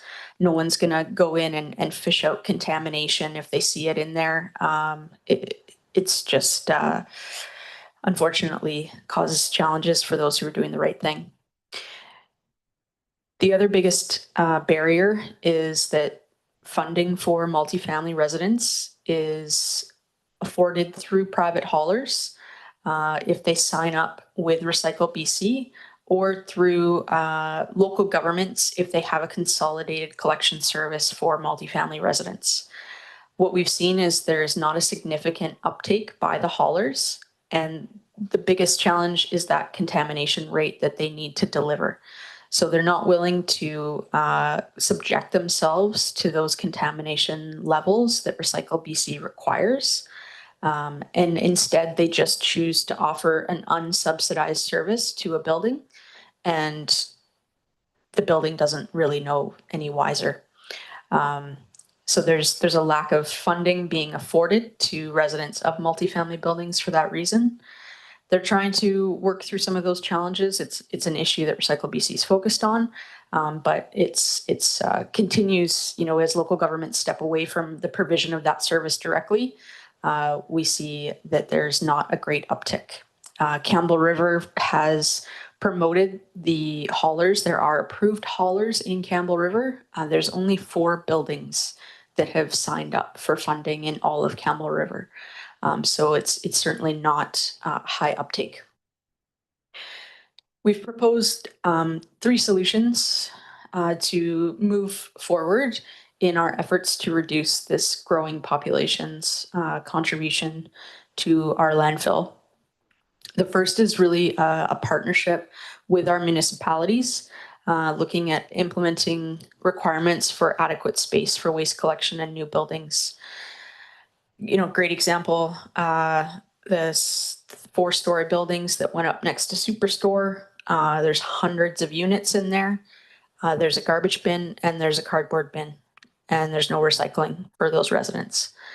So, you know, although they are in very close proximity to the Puntledge Bottle Depot, walkable, I'd argue, you know, what do we anticipate that the people are doing, and how many are making that effort?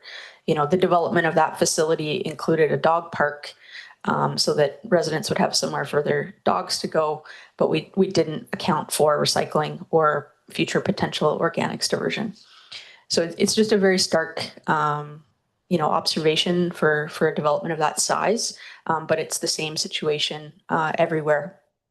And even more challenging with existing infrastructure, making those adoptions. So if you recall, Lindsay Eason came and presented about a pilot study that she had done working with a few buildings and outlining some of those challenges. And she does continue to work with some of those buildings and seeing some continued progress. So we'd like to get ahead of that and move forward as much as we can on making those changes at the onset. That's going to take some effort. So we have a second strategy here, or action here, 4B, to increase education and outreach to those multifamily residents. So really leveraging the knowledge that we've gained through working with some of these buildings recently, understanding the efforts that's going to be required there. And the third thing is to expand organics collection to multifamily homes to increase diversion. So what you'll see in the waste audit is that unfortunately, because multifamily is picked up in tandem with IC&I waste, there is not really an easy way to peel it out from the waste audit data, other than doing what Lindsay did, which was going right to the source. And she did some rough numbers on audits there. She found that 71% of the material was either recyclable or organics. So, those are rough numbers from a few buildings, but we will see, that combined waste stream of IC&I and multifamily does have significant diversion potential still. Organics being one of them. There are some challenges, of course. We spoke about contamination issues. And so one of the ways we're considering achieving that expansion of organics to multifamily homes is to look at the transfer of that waste, not to our Campbell River facility, but potentially south to the Nanaimo private sector facility. That would afford, they have a larger facility with higher volumes, and they have more equipment that is on site to pre-sort and pre-screen material before processing.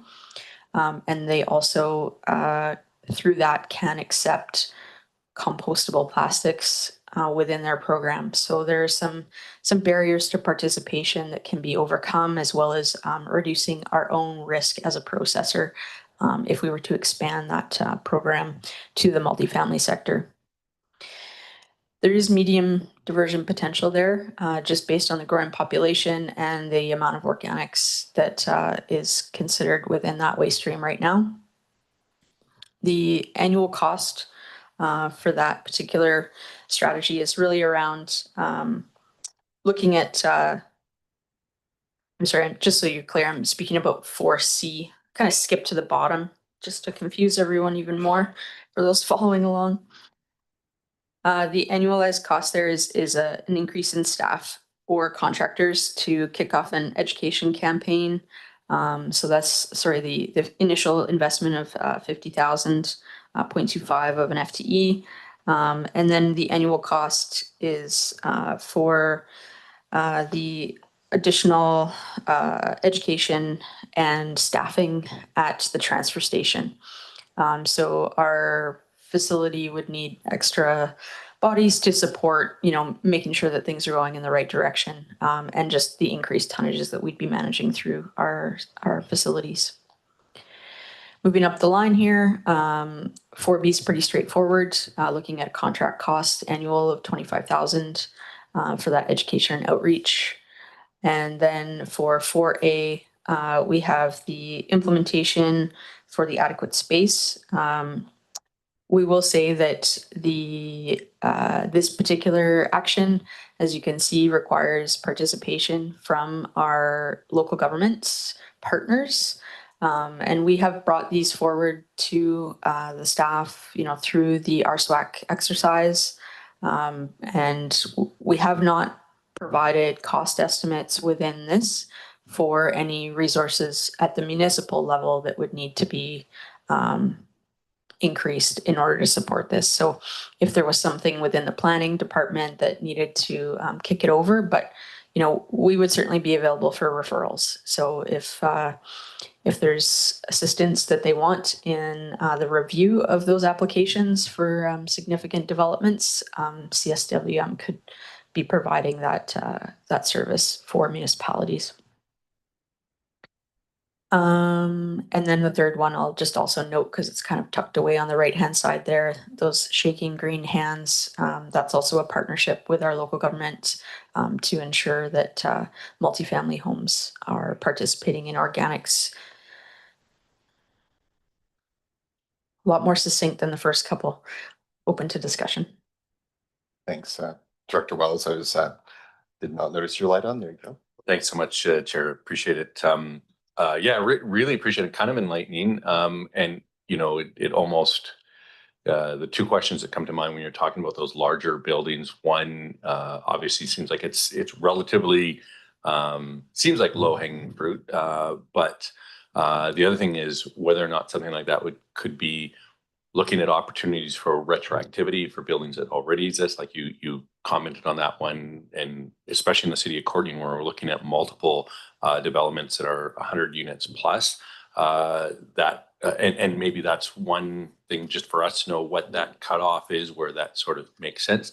And then I guess the other bit of a follow-up or kind of link to it is if that were a requirement on new buildings, and then would that also be another hauler that would have to deal with, like, so you'd have your garbage, cardboard, and then recycling, or how would that play out in terms of how that would get collected? Yeah, we do like to leave that flexibility to the buildings themselves and the space requirements they have. That's part of the rationale for why the city of Courtney moved multifamily away from a delivered service. Cardboard is a commodity, much more so than the mixed recyclables, and can be marketed straight from here. So that is often why you see just cardboard, as well just the sheer number of Amazon and online deliveries. Hopefully they could be supported to have perhaps smaller garbage containers or with more frequent pickup. If they're limited to space, there's ways to work with that. And different container types and frequency of service can ensure that they have all the receptacles they need to meet those needs. Thanks. So we'll go to Director Moore online and then back to the questions in the room. Go ahead. Thank you, Chair. Yeah, this is definitely a section of interest because of what you mentioned around Courtney in particular, and the surge in multifamily development. I think our housing makeup now is more like 50-50 single family and multifamily, which is indicating there are a lot of people who are not able to properly divert waste, and I think a piece of this that has been brought up in Courtney quite a bit with new development is that many people are moving from places, either other areas or within the region, who've been practicing all these things already. And I know I'm always pushing for food security and food gardens and having food garden space with our new multifamily developments, because I argue that there are many folks who have had a large garden and are now downsizing, but would still like to be able to grow food. So, and then of course you mentioned the dog parks, which is another issue. People have pets and then they have to, for whatever reason, move into an apartment or something and don't want to give up pets. So I think there are a variety of needs that people have, or previous kind of lifestyle choices that are impacted when they move into multifamily. And so I guess so I mean, I like the idea of looking at, obviously municipalities would have to have these discussions at their council levels, but looking at ways to expand spaces. But I also think searching out those champions. I know that we've had champions come forward for pilot projects and things like that, but maybe a more proactive way to really get champions in multifamily developments, those folks that, as I described, have been used to that practice. I mean, I've heard from people who, have been quite surprised when they've gone into a townhouse complex or something and have not had the same opportunities for waste diversion as they've had in the past. So yeah, I mean, I think it's obviously really challenging. Contamination, as you've talked about, is a huge issue, but I really think it would be good for us to take a look at how we can strategize to present more opportunities, particularly because density is being promoted, and more so now than ever. And you know, at some point, we may have more multifamily than single family, and we definitely want folks to have those opportunities to divert waste. Thanks. Thanks, Director Morin. And I'll go next to Director Turian. All right, thank you.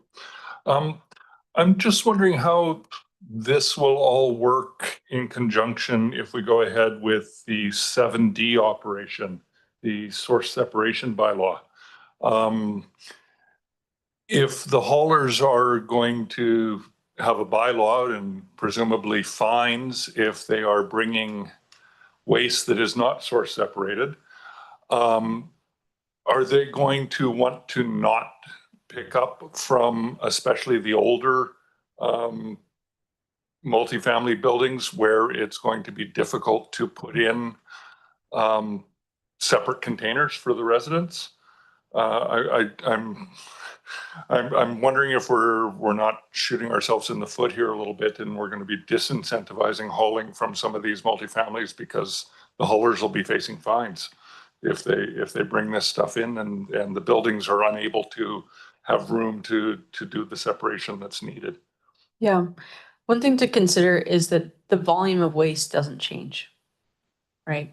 So the amount of waste that they're creating isn't going to change. It's putting it into separate bins. So it's overcoming this barrier that people have that garbage has to go into a 6-yard front loading bin. Well, it doesn't, but that is historically what we've put it in. There's many different styles of bins out there. There's cart solutions for multifamily as well that can come in different sizes. So I do believe that it's just a behavior change issue and a mental shift. The space requirements can be achieved through frequency of pickup, which comes with cost implications, and with changes to those service provisions that hopefully they can work together to find a solution. And that's where we hope the haulers will shine. You know, those who are offering more solutions and aren't stuck in the mud and who are being proactive in working with buildings should be rewarded with more business. Thank you. All right, thanks, Sarah. And seeing no other questions, let's just keep moving. Okay, it is still me. I've got one more, and then we've got Vivian, and then we're going to hear from our consultants as well. So our next one is on IC&I reduction and diversion. So institutional, commercial, and industrial, for those who've lost the acronym. Too many papers today. This is a big segment of our waste stream that comes in. You know, it's made up of a few different things. We've got our schools and our hospitals. We have our retail business sector, grocery stores. We also have, I'd say industry does generate some waste, but it's, you know, those natural resource sectors are probably not as prolific as some other industries could be. But we do see the potential for diversion within this from our previous audit in 2017. This is an area that has been collected by private haulers fairly consistently across the province. This is, you know, somewhere where they really like to see competition and they want to be able to negotiate their rates and frequencies. You know, BIAs will sometimes coordinate waste collection, which makes it easier in some of those back alley type spaces. But every business was really different in terms of their waste generation. So they really need that flexibility. We do have variable tipping fees currently charged to the IC&I sector to encourage diversion. We'd really like to see, you know, less recyclables in there, but it's challenging and opportunities are not always as prevalent as we'd like. This one, we landed with quite a few. We weren't able to cut too many. So hopefully there's still support for all these at the board level, but we understand it is quite a few of actions associated with the strategy. So first off is to advocate. And that's something we continue to do with the province, looking for expansion of materials covered under extended producer responsibility for this sector. The province is kind of on pause right now. They've announced the report of their investigation into the expansion of printed paper and packaging recycling for IC&I and what that might look like. But they haven't outlined next steps. So it's been about 6 months since that report's come out, and we're still sort of swimming, treading water here, waiting. So we look forward to seeing what proposals they're putting forward there. But we will continue to advocate along with our local government partners. 5B is to use policy and education to incentivize waste minimization and diversion. So we'd really like to see more landfill bans and enforcement of those landfill bans. It certainly helps to have those resources available and to continue to use the tools that we have and to grow the tools in order to promote that diversion. That's gonna start early and continue on. The RSOC also debated here a bit around what level of support to provide businesses. So there were two options here that considered providing sort of I wouldn't say lower, but a less costly opportunity here with looking at supporting institutions through education signage and how-to toolkits, providing those out, showcasing them online, creating an awards event potentially, convening key collaborators, really trying to use that carrot to motivate folks. That was a lower cost solution. The option that we looked at as well is the ongoing technical assistance to businesses and organizations. And this one's a little bit more costly in that it really is more time intensive to get out there and get across the threshold of each of these businesses to provide more hand-holding. While we think it will certainly be more effective, it is more intensive. So in-person assistance to those businesses, institutions, including schools, looking at their waste generation, measuring those impacts, giving them feedback, and in collaboration with those tools, and the potential for landfill bans and tip fee differentials where possible, that we feel could be an effective mechanism for diversion for this sector. F is to enhance operations to promote diversion and cost recovery.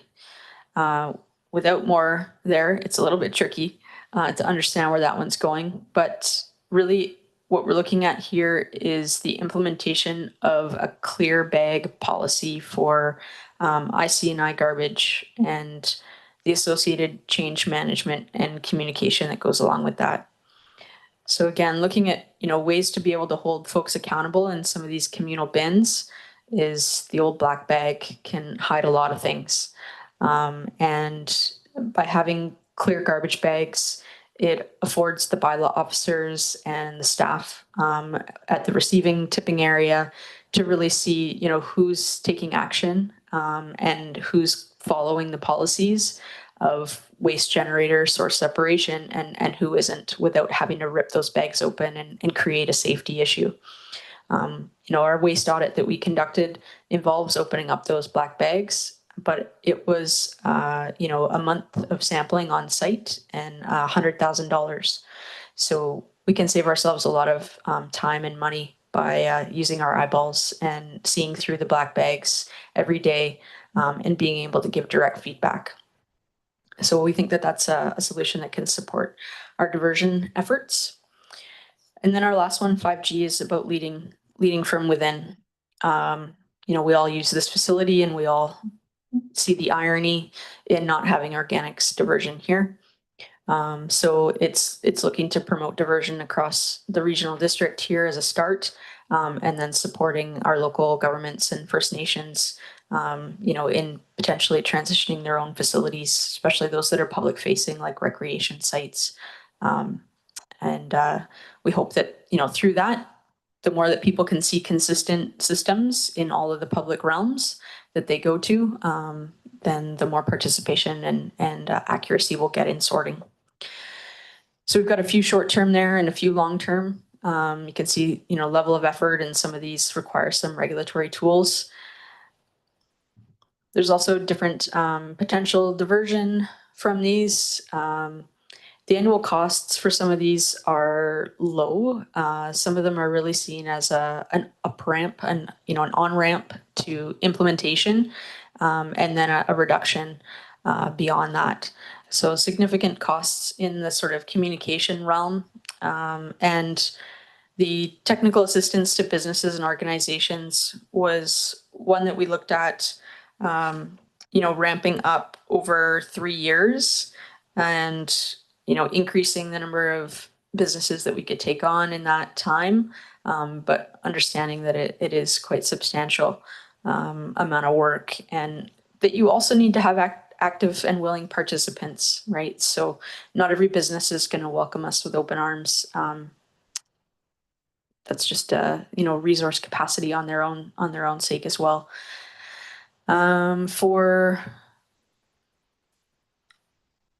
Just make sure I'm covering everything here.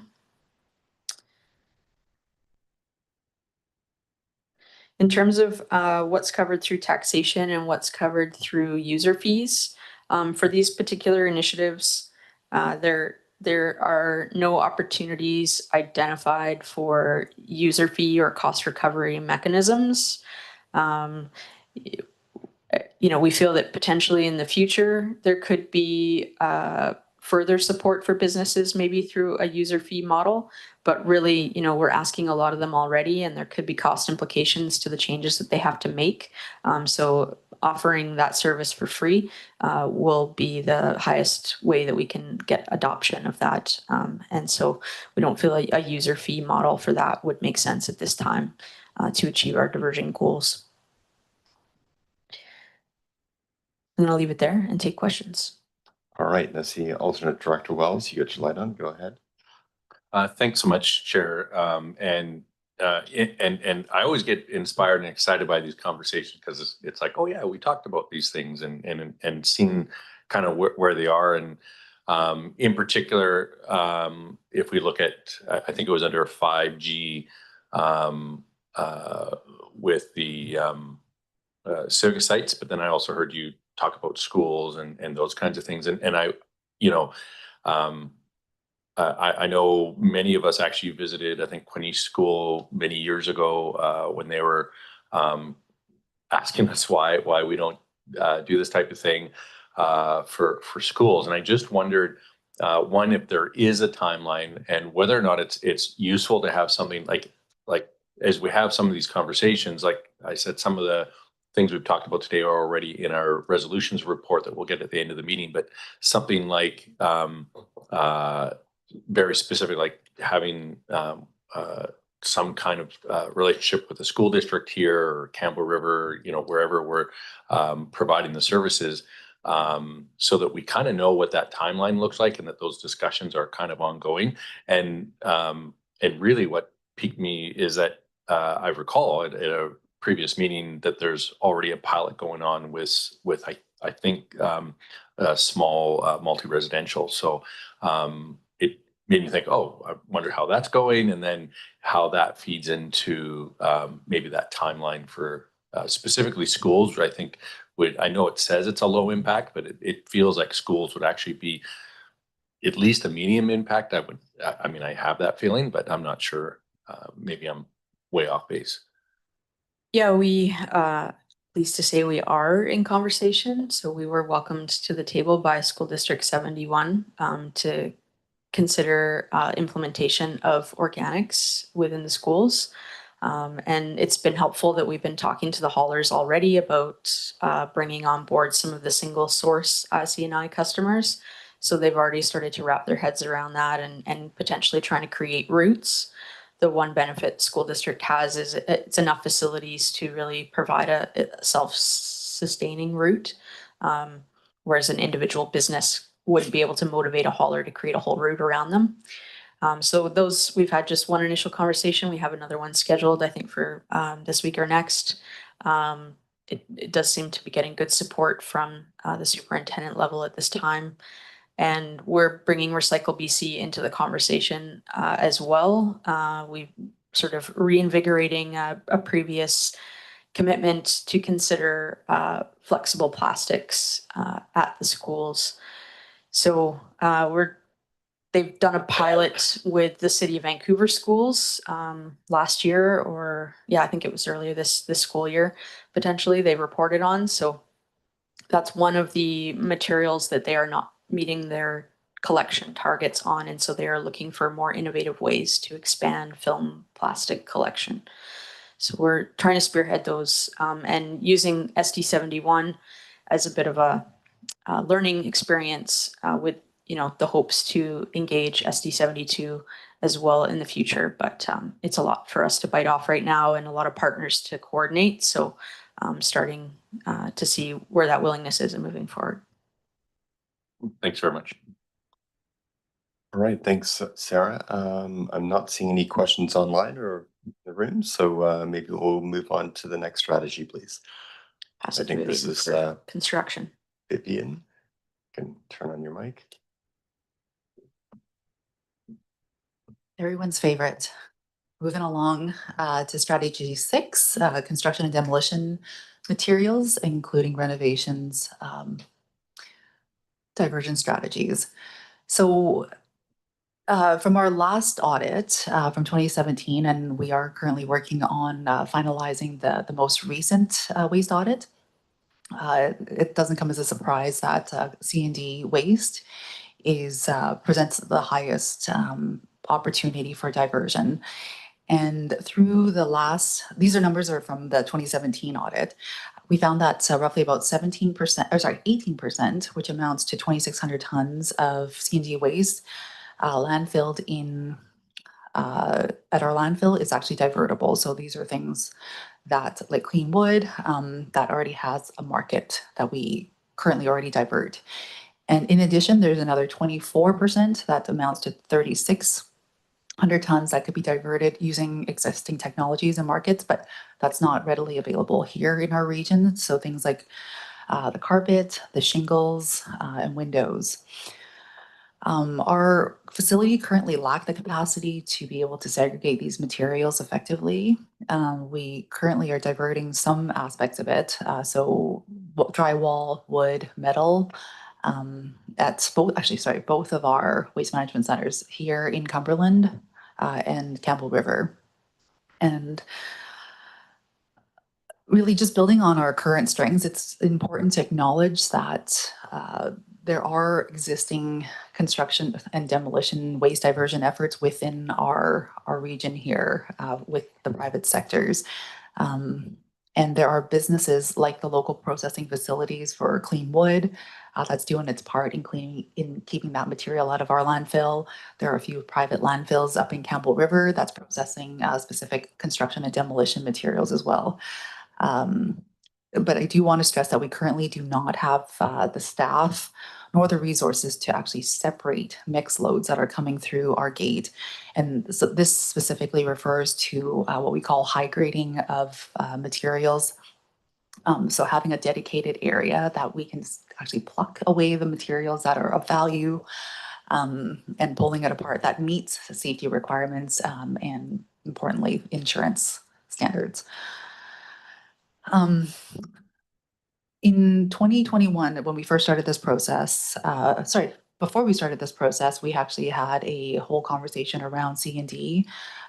We actually had presented alongside with a panel of construction and demolition experts in this area to present to you the different options. And we heard loud and clear that the directors really want to have that emphasis on prioritizing C&D waste diversion as part of this renewal process. So we're presenting a host of strategies under this umbrella here. And there was even specific references to specific preference for deconstruction over demolition. This again reflects that strong community desire to move towards more sustainable practice in this space. We didn't take a lot off of this. Again, a lot of these ones are near and dear, I think, to our hearts, and it has a potential for diversion that will really drive home as to what we're trying to do here. So I just wanted to note, given the cost implications and the need to kind of balance the diversion with the practical implementation, as Mark Tatchell, the CAO of TASIS, who sits on our RSWAC, as he puts it, it's asking the question, is the juice worth squeezing? And we really apply that to these strategies. And we've honed it down. I think we only, unfortunately, was able to take out, I think, 6E. But so there are 7 strategies overall together as part of this, this strategy of options. I also want to use this opportunity just to note that there have been consistent staff representation from all the municipalities, notably City of Courtenay, Town of Comox, Village of Cumberland, the SRD, Village of TASIS, who have a seat at the RSWAC table. They all bring their their perspectives in the development of this process. Not just this strategy, but all the strategies that's being presented today, and with consideration of potential implications on their respective budgets and service levels as well. While Sayward, Gold River, Sabalas weren't necessarily at the table, the smaller rural communities were very well represented by Mark Tatchell, the CEO of TASIS. So just going into each of these strategies here, I'll kind of blitz through these. Actions 6A and B, this is related to the pre-demolition assessments. So these are sequential actions that are focused on requiring pre-demolition assessments by local governments to identify opportunities for building or relocation. Sorry, relocation or deconstruction. 6A is with the supporting the municipalities in implementing this process, this policy. So to drive this home, there are a few numbers here just to kind of put things into context. The average home, like an average 2,000 square foot home, contains roughly about 10,000 kgs of building materials. So these are things like wood, metal, drywall, and concrete. And it is estimated that roughly about 20% of the homes that are being demolished are considered good quality. So there is, that's the rationale for 6A and B. The subsequent action, 6B, is requiring the municipalities to follow through with the building assessment findings. This is proposed as more of a future step, subject to a 5-year effectiveness review. This phased approach is requires the need for municipal buy-in and that gradual implementation. Moving on to 6C, this is providing funding support for deconstruction projects. Based on a few of the projects and speaking with the deconstruction companies, the cost to deconstruct is seen to be a bit more costly and potentially cost prohibitive for some. So this strategy here is to help drive that private sector participation in the reuse and salvage space by providing funding support, hopefully to yield quicker adoption of deconstruction practices by the private sector. And then moving on to 6D, this is supporting local governments in implementing expedited relocation, deconstruction, and move along permits. The intention for this one here is to streamline the permitting process to remove those immediate barriers, again, to help incentivize the reuse and deconstruction approach. Support from us to the municipalities could look like either through tool developments in the way of bylaws that can be adopted at the different municipalities, education or collaboration.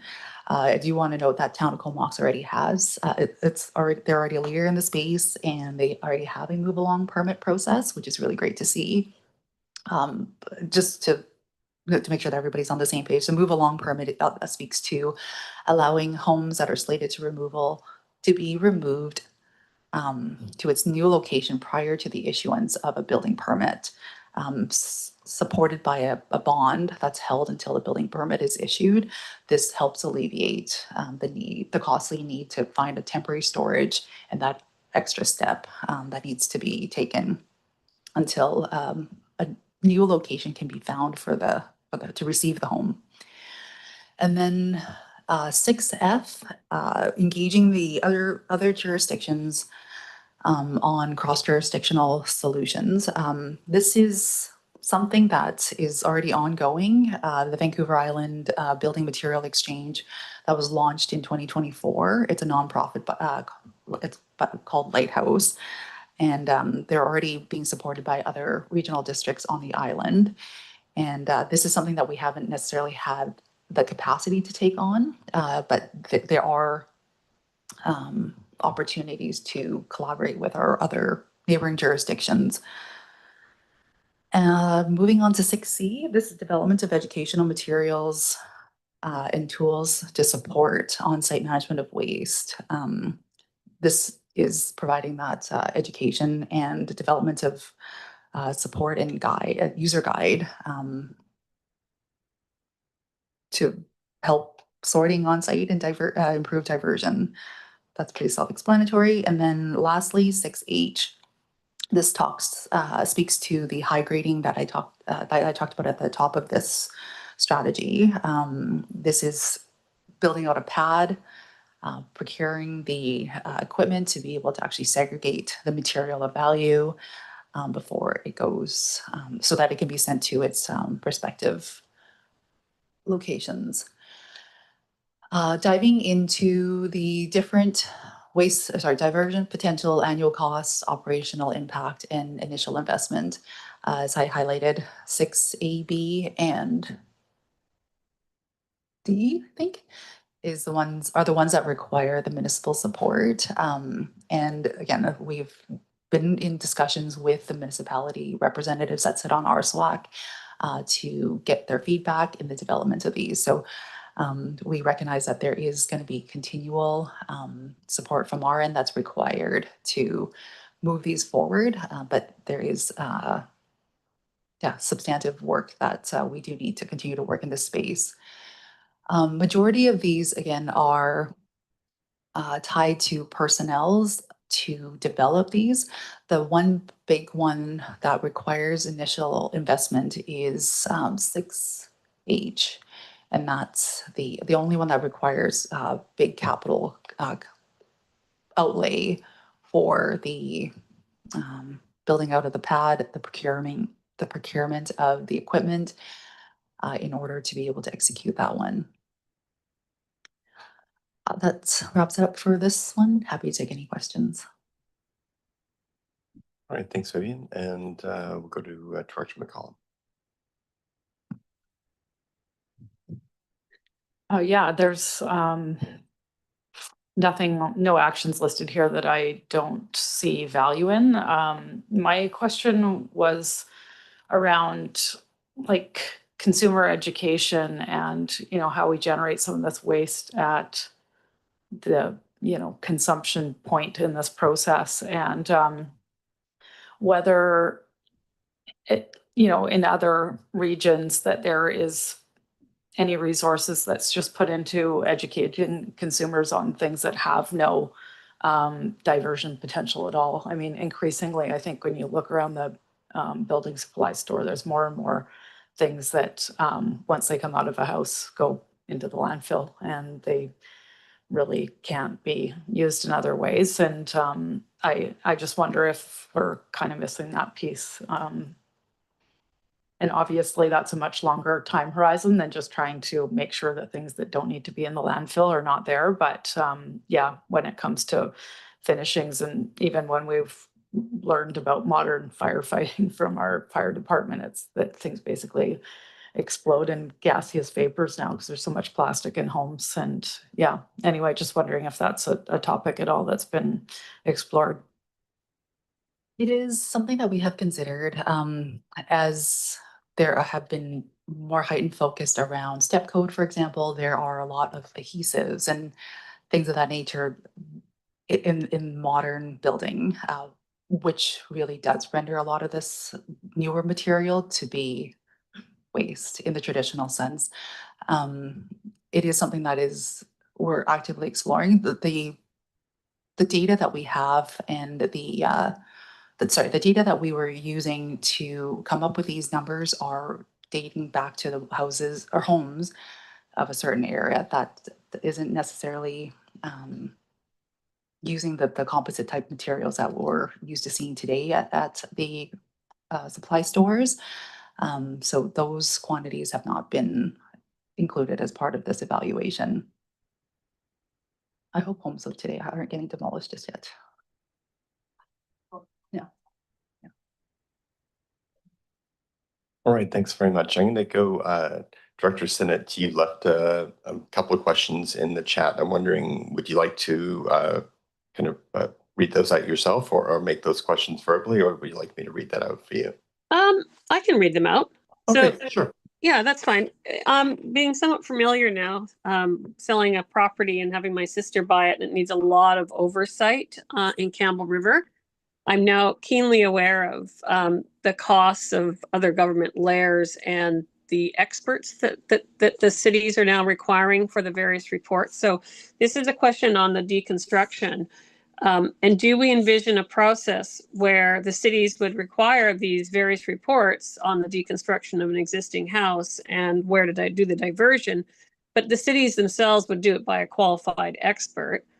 And then there'd be oversight, and then there'd be finalized reports. And as I understand, usually it's tied into the development permit for the process.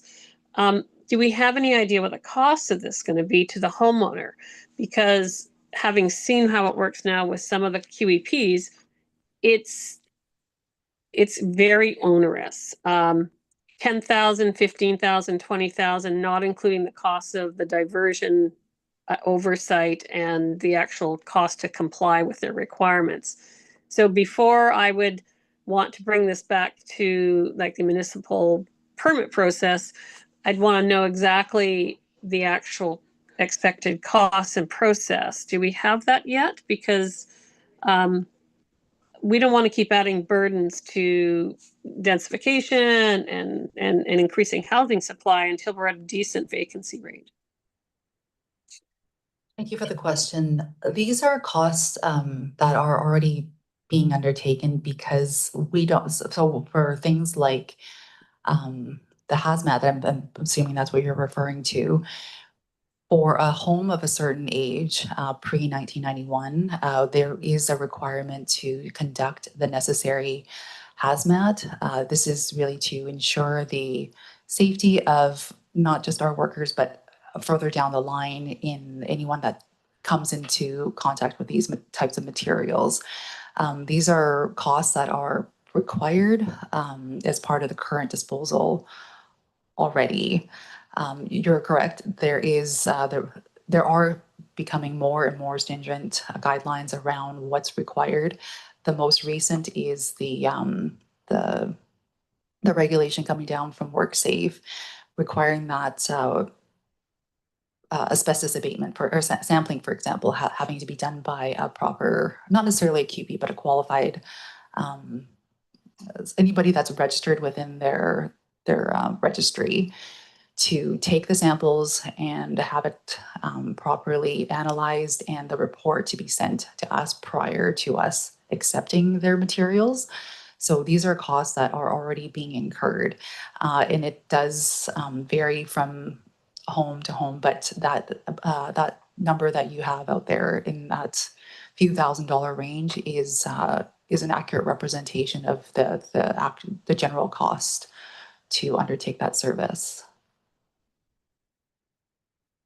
Yeah, but my understanding is we're talking about doing more now. We're talking about maximizing the diversion of materials at the headset. So instead of just dealing with the hazardous materials, which is, I mean, that stands as a sort of an emergent necessary step, we're talking about now, maybe we can take the metal out differently, and we can take out the wood products differently that are reusable, and improve the reuse of the structure in a much more refined way. And because everything is bespoke and individual, it's going to be quite pricey, and the oversight to make sure that that actual diversion, once it gets incorporated into a permit, has actually happened, I can see as being a real stumbling block. And I'm just saying, when I'm balancing the costs of undertaking a new regulatory regime versus the benefits and the costs to, creating new housing, I need to know the specific implications to the actual community or the builders and things like that are involved.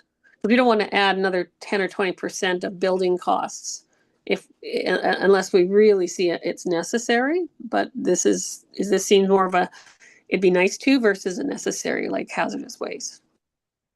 The jurisdictions that I've seen look at these diversion reports, they're provided by the contractor or representative of the contractor. There's not a requirement that they're engaging an engineering firm. So it's gathering up of receipts from facilities that have received those materials. So if you're taking your scrap metal to ABC, getting that scale ticket. If you're taking your clean wood to Pacific Wood Waste, providing justification there or bringing it to our facility.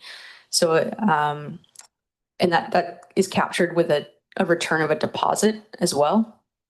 So it hasn't been overly onerous in terms of having to hire a QP, qualified professional, in the jurisdictions that I've seen. So hopefully that's not too burdensome.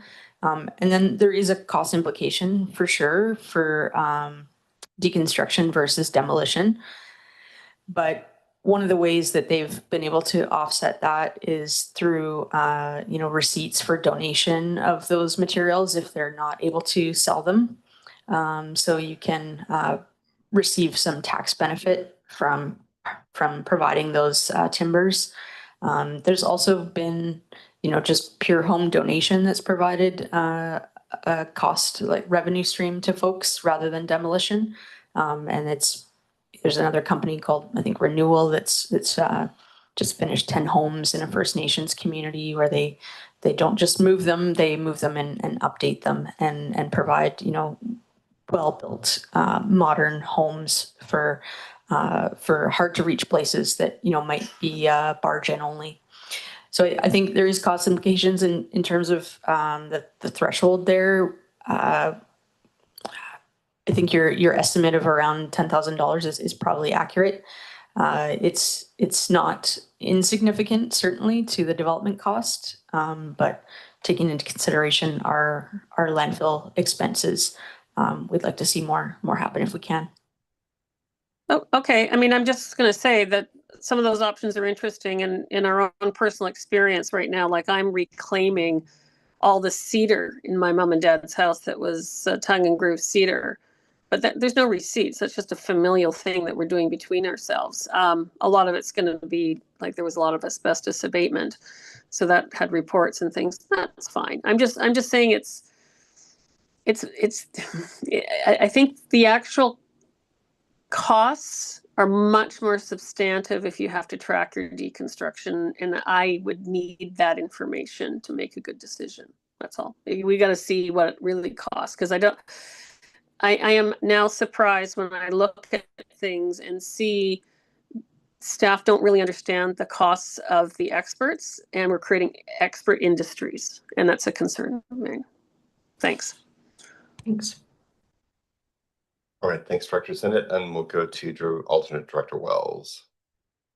Thanks, Chair. And I think maybe this goes back to Director Tarian's comments about the cost of the airspace. And I mean, if we're able to see, like, we're talking 18% reduction by things that can be recycled. And yeah, that might go to that specific cost, whatever that cost might be. 10,000, I think, was the example given, may go to that builder. But if they don't do that, then what's the cost to the system? that's getting borne by everybody. And I think that's the thing of, you know, when we're trying to say like we want to keep things as cheap as possible for developers, does that mean that everybody else pays to keep it cheaper for developers? And I think that's, and I'm not saying it is or it isn't, but I think that's part of the mathematical equation maybe. And I don't know how easy it would be, but if we were to say that 18% equals this much, that might help in terms of providing some comfort in that there are cost savings to everybody, even though the person, so it's basically pay per use for that developer. All right, and Director Sennett, do you want to ask another question? Well, it's just a commentary. I think the more recent information is showing that the costs are being borne by the younger demographics, and we have a demographic crisis of people that millennials and younger that can't afford to buy housing. So we have to, I agree, think about that. But it isn't just the developers who are bearing the cost; it's the actual consumers of the housing. And we've got a disproportionate share of wealth moving into the older generations because they didn't bear those costs. So perhaps it is fair for them to spread it out amongst the community as opposed to the actual new home buyers. That's my point. All right, thanks very much for that clarification. I'm not seeing any further questions. We do have the stuff to be the presentations by Stantec coming up, and so what I'm thinking maybe is we'll take a very short 10 to 15 minute break for people to get lunch and bring it back to the table, and because I don't want to be keeping the Stantec staff here for too long while we're sitting eating. So let's say we come back at 20 after. Thanks.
Hello, friends online. We're just about to get started, so if you can get back, we'll start up in about a minute.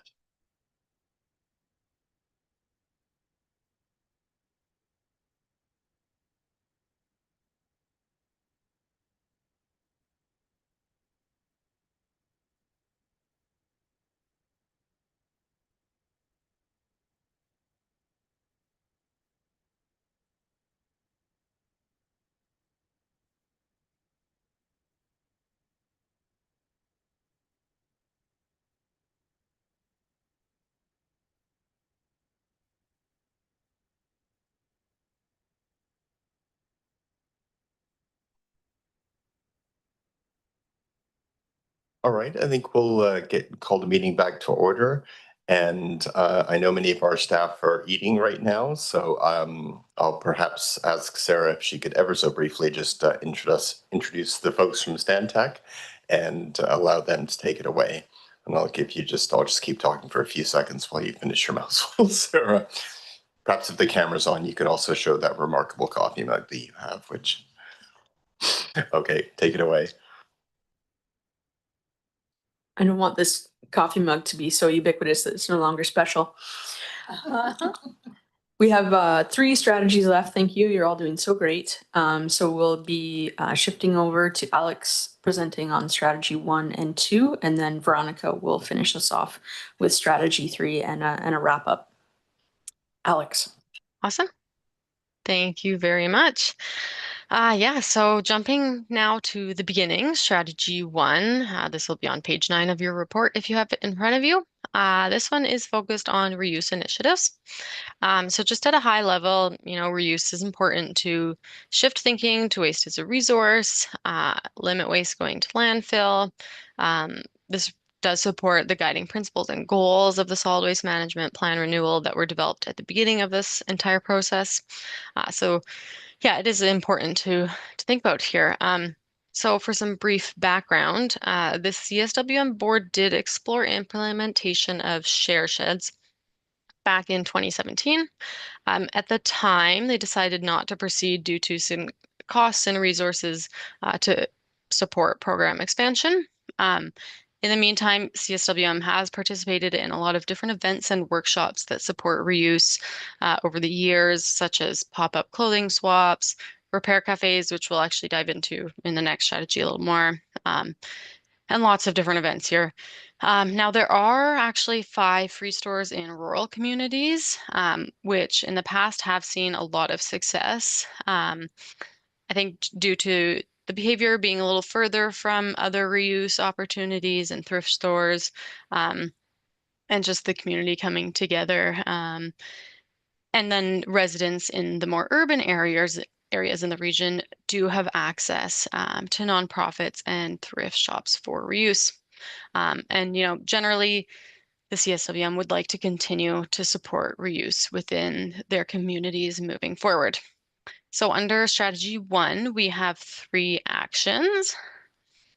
So 1A here is to continue advocating for making smart choices when buying clothes to reduce waste and promote donations to existing establishments in urban areas.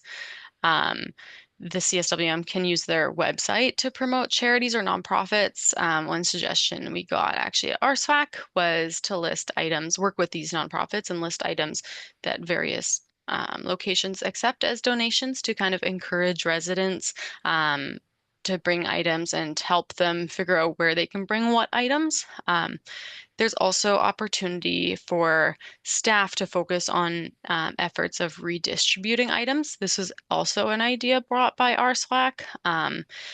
It was identified by them that some communities, have too much of some items and materials. Some communities lack other items and materials, and as the staff travel within the region, there is opportunity to redistribute these items. So those are a few ideas that came up from RSWAC that kind of fall in this continuing to advocate and promote donations within existing establishments. 1B is focusing on partnering with a local nonprofit to pilot diverting materials from waste streams at the CVWMC. So this would likely look like setting aside materials that are specifically designated for nonprofits at the CVWMC, which are then picked up on a weekly basis by the nonprofit. This would require some staff to identify these items and set them aside as they come through the gates. And for cost savings here, we have identified with our SWAC that we can start this as a pilot for 6 months. So that brought down the cost a little bit for this action, which we'll talk about on the next slide. And then we have 1E. So we did bring strategy 1 down to just 3 of these. But yeah, 1E is for supporting island and remote share sheds where volunteers or the local municipality can construct, operate, and staff the share sheds. Although, as I mentioned, in 2017, the board decided against share sheds at the CSWM facilities. They have shown to be quite successful in island and remote communities, so there is opportunity to provide some more support. Sorry, yes, CVWMC, thank you. There are opportunity to provide some more support to share sheds and potential future urban reuse opportunities. So just hop to this next slide. So overall, generally, these actions do have lower diversion potential. Action A here has low cost and operational impact as well as no initial investment. However, there is some minimal annual costs, which is just associated with staff time to update any like online tools and whatnot. Action B does have some resources directed every day at diverting these good materials and items from the landfill. So this will have slightly higher diversion potential. It also was noted that staff would really benefit from not seeing these perfectly good items go to waste, and how that really would contribute to their, positive worker morale and great work environment. This does have a bit of a higher initial investment, which is for staffing costs, as well as a sea container to store those items before getting picked up by the nonprofit that you choose to partner with. And then 1E here, again, relatively low cost with some annual cost that assumes that they will provide some financial support. This is noted at around $1 per permanent resident of the community that the share shed is in. Otherwise, the operational impact is low. It doesn't require any other initial investment. And this modest support for share sheds in remote and island communities would help grow that culture of reuse and resourcefulness that's already demonstrated by these regions, as there have been some share sheds that have been quite successful already. So that is a review. These ones are a little faster, a little shorter. But yeah, we can open it up for any questions, comments. Great, thanks, Alex. I'm looking and not seeing any comments in the room, but we have Director Vinesh online. Please go ahead. Thank you, Chair. I just wanted to plug the idea of free stores. Cortez Free Store, it's an institution, and I see this might be. I think this is similar for other small rural communities. The community is very aware of it. It's a resource that's really useful, and what these places really need is kind of an odd small investment. And that might be, fixing. You might remember when I brought to the board a few months ago, they needed $2,000 to fix the roof. So I think that's these things are run by volunteers. They're really made volunteers. And I think the one thing I'd like to see happen is just kind of opening up the idea that we can provide small financial support for basic infrastructure for them. Thank you. Awesome, thank you. Great, thanks very much. And we'll go to Director Davis online. Thanks, Chair. Yeah, I felt like I should make some comments. Having trouble hearing you if you're close to your mic. I'm sorry, can you hear me now? Yes, thanks. Okay, sorry, I just had the laptop a little bit far away. Yeah, I'm a big supporter of free stores. We've had one here since, oh God, the 90s, I think. What I'm seeing with ours is we're having more and more issues as more people move into the community, with people just using it kind of a place to and garbage, like broken things that look like they're not following the spirit of it. And they really do need to be staffed. We've in the past allocated about one person day per week to just maintain it. But what's really happening is that people are using it as a stopover point that's easier than just taking things to the dump, and it's really causing us some problems. So, I just flagged that you need to have these things staffed and closed if they're not staffed, otherwise they can really be abused. So, but it is a good thing to have. But for us as a small community, it's causing us so many problems. There's actually been discussion on the council about closing it. So this needs to be taken into account, and they do need to be funded. That's my comment. Sarah, is that something that was taken into account when making this this suggestion, the possible requirement of staffing in small communities?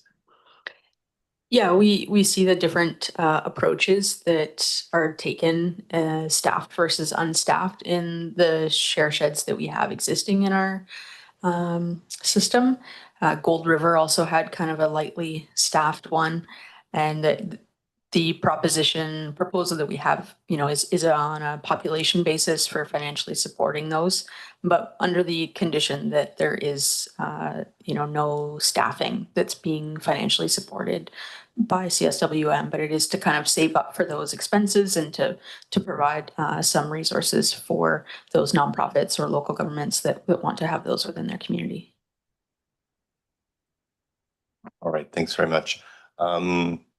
I am not seeing any further questions in the room or online, so if you want to just move on to the next strategy, please. Sounds great. Then we will dive into strategy 2 here. So this one is focused on repair, encouraging repair. In terms of repair, repair cafes were identified during public engagement earlier on in this process. And really, the public came out and said, this is an area that they recognize had potential for growth. The CSWM has supported repair cafes since 2019. Although similar to the reuse, they're not likely to contribute significant waste diversion. They have noted a lot of benefits beyond this, such as, shifting consumer behavior, advocating for reduced consumption, education, curbing consumption, fostering resilience, helping younger generations learn skills, the list goes on. And so, yeah, they have had good uptake in the past. So for this one, we have 4 actions. So we'll just flip to the next slide here. So 2A here, this is to, continue supporting repair cafes in the region. It is important to note this does not include financial support as it stands. Existing support includes assistance through the community and curriculum educator, who on average is able to support 5 to 6 repair cafes throughout the service area annually. So 2B, this is focusing on introducing grants to support local repair cafe event coordination. And this can help expand and support the repair events within the region. This would be working in collaboration with community groups and organizations, and essentially will decrease the workload associated with the coordination of these events. And offering grants can increase willingness to participate from local community groups and organizations and kind of take that burden off of them to host these events. 2C looks at developing repair cafe toolkits, and this would include some basic supplies. And this is supposed to say this, I have to check the report, but to facilitate and streamline the coordination of events. This could include, supplies, consumables, and just make it easier to host these events. And then the last one here is looking at advocating for the provincial and national level of government to implement policy and programs related to the right to repair, which if you're not too familiar with is, it it looks like giving consumers greater choice over repair options for the products that they buy. So this could include like authorized repairs performed by the manufacturer or of a product or an authorized repairer. It also could include the ability to use an independent repair without voiding the warranty of a product or self-repair. And the goal is to keep these products in people's homes longer and make it easier to repair products. So yeah, this last one is advocating for that. And then looking at the impacts of these actions on the next slide. Again, these have lower diversion impacts, but also generally pretty low costs here. Action A, low impacts across the board. Action B does have some lower annual costs, which is, of course, to fund that grant program. C has a bit of low investment costs, and that's really to get that toolkit set up. And then some annual costs to maintain that, as well as for some communication and education around the toolkits. And then Action D also has pretty low costs to advocate. In general, interest for repair cafes has been growing with residents as well as the volunteer repair community. And they've been a really reliable partner in the region over the past. And we did want to emphasize that taking a break from supporting this initiative would put that volunteer repair community at risk at a time when, we really want to promote generational knowledge that can be passed down that often isn't being passed down. So yeah, we have 4 actions here that have made it into the shortlist. Pretty low impacts across the board. But yeah, we will open it up for conversation, questions, comments. Great, thanks, Alex. And we've got a question or comment in the room. Director Mweni. Thank you, Chair. I am happy to see that there's a recommendation to continue with repair cafes. Really, my question is around the decision to put the advocacy for the right to repair in the long-term column, meaning that we aren't, according to the report here, we aren't going to start that process for 6 to 10 years. And I mean, I find here at the local government level, we advocate for a lot of things with other levels of government. And, this report talks about refusing and rethinking before we recycle. And I would really like to see that we are going to start the advocacy for the right to repair sooner than 6 years from now. Thank you. Are there any responses on the sort of the timeline for that, Sarah? Yeah, I'm just referring back to the report itself, and I'm seeing short and long term for 2D. So it could just be a transposition error into the PowerPoint. So I think staff agree with Director Mulvaney's comment.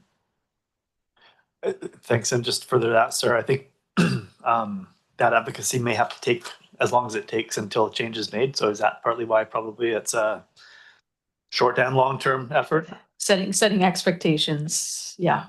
So we'd start the lobbying in the short term and expect it to arrive in the longer term. Okay.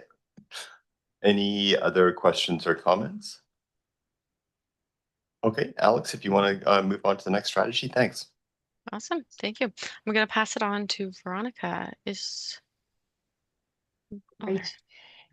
Yeah, so I think we just did note there that it said long term for 2D. If we just go back, just to note that it's clear that in the report we actually say that that is short and long term, but here on the slide it just says long term. So I'm sorry that has slipped through. If we go on to the next slide, the one after this. So I'm going to cover the education and outreach, and I also have one more correction to make in a very similar way in the future, in just the next slide. But first, I'll just provide some of the context to strategy 3.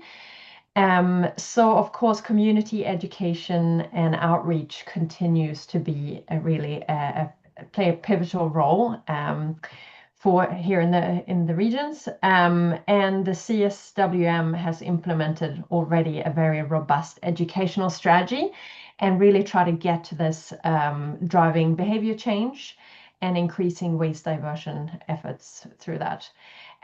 So since the last plan, there's been a number of educational initiatives, and many of them proven very effective, and they have been like a very valued service. And two key roles here is the curriculum educator, which is supporting teachers and schools. And we also have the community educator, which is supporting residents and also the non-residential, so businesses, on waste diversion initiatives. And here we have like some very active engagement with approximately 5,000 residents annually at different events. So I think that has been great efforts already done. So going forward, so here I just wanted to note this a little tiny. So I think that when we presented this to RSWAC back in April, I think we talked about maybe not moving forward with 3C. Now we actually, with their input, we did decide to include it as an ongoing action going forward. We have managed to just find some cost savings and like reduce the cost involved with this action. So it is incorrect to say that it's not suggested. It is indeed suggested, and that's why we're here presenting on it today. So 3A is about maintaining the current education and engagement levels throughout the school district and at the regional events. Costs associated with this action are accounted for already in your current budgets. 3B, increase education and outreach and communication capacity to engage with more sectors and provide regionally specific content.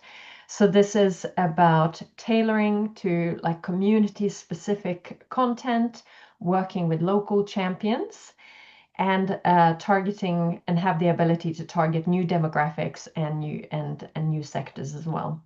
So this would be in addition to any support for sector specific education that we have talked about with other sort of actions and under other strategies.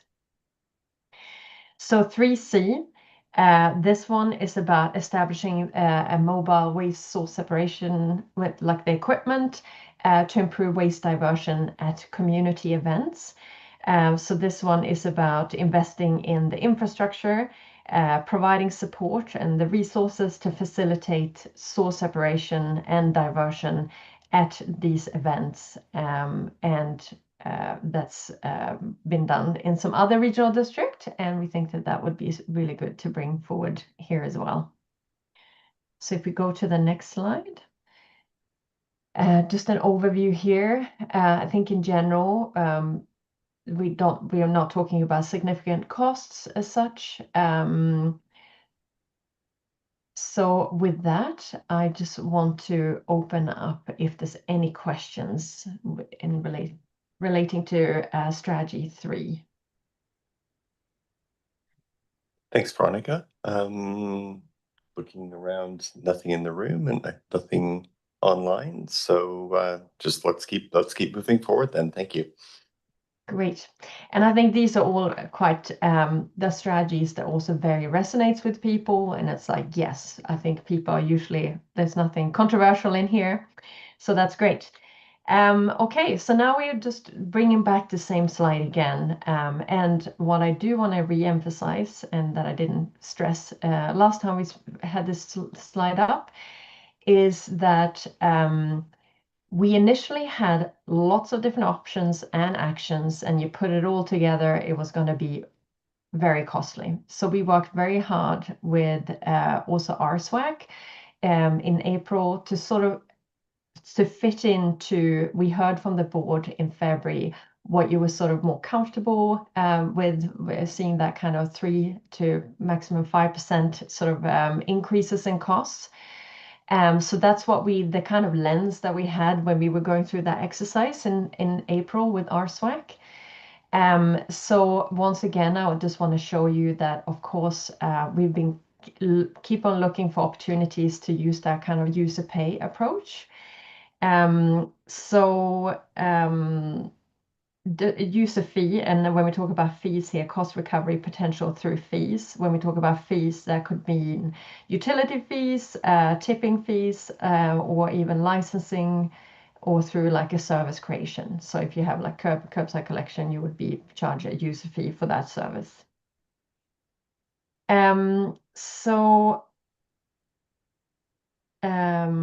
I think just want to double check here if Vivian or Sarah has anything to add on this slide.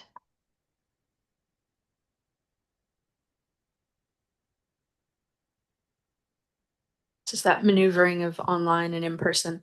No, Veronica, thank you. That's great. Okay, great. So then if we move on to the next slide. Actually, Veronica, can you wait? There's just a question here in the room. Thank you. Yeah. Alternate Director Tyrion. Thank you. I just want to clarify on this slide. The green area is through general revenue, so that's taxation. Am I correct that we're looking at a 2.5% to 3% increase in taxation every year for the next 10 years?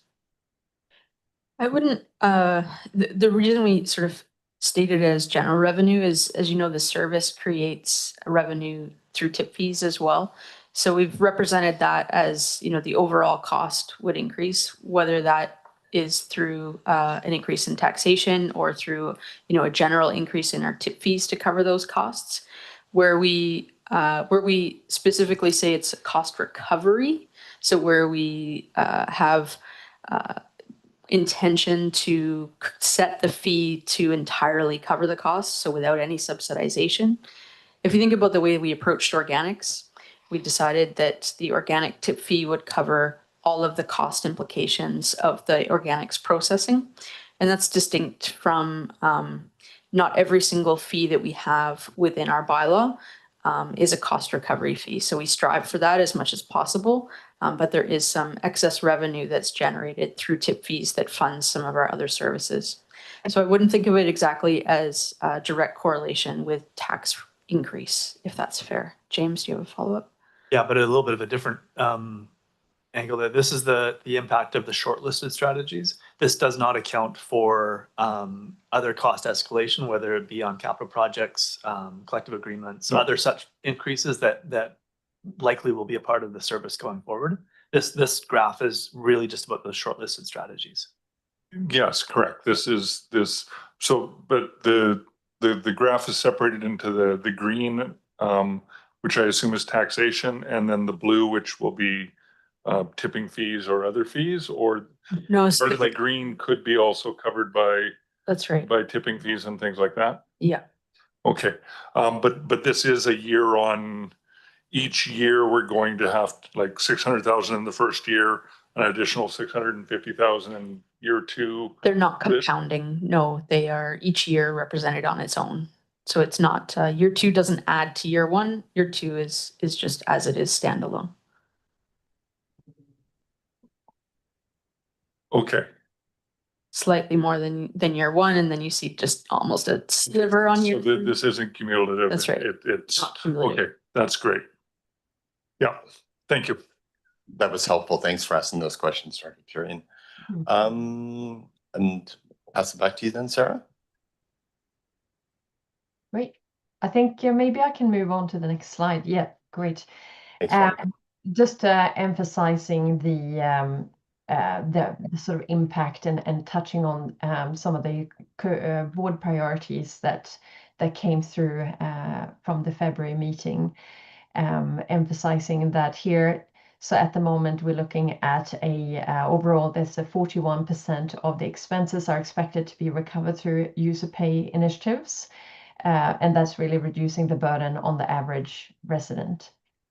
And we've outlined here some community benefits, certainly like from repair and reuse. Increased diversion comes from lots of different things, but in particular, we emphasize the equitable access strategy, environmental impacts, keep on being important with any kind of when we are able to avoid organics going to landfill. And then operational impact, we've talked about the resources there for the construction, renovation, and demolition, separating that at your facilities and so on. So then just want to bring back and reflect on the next steps. So here we are today, and hoping to have your endorsement and approval for going forward with these shortlisted strategies and actions. And then going forward, we are wanting to go ahead with a communications plan, and I believe that that's also part of your package that outlines the communication plan.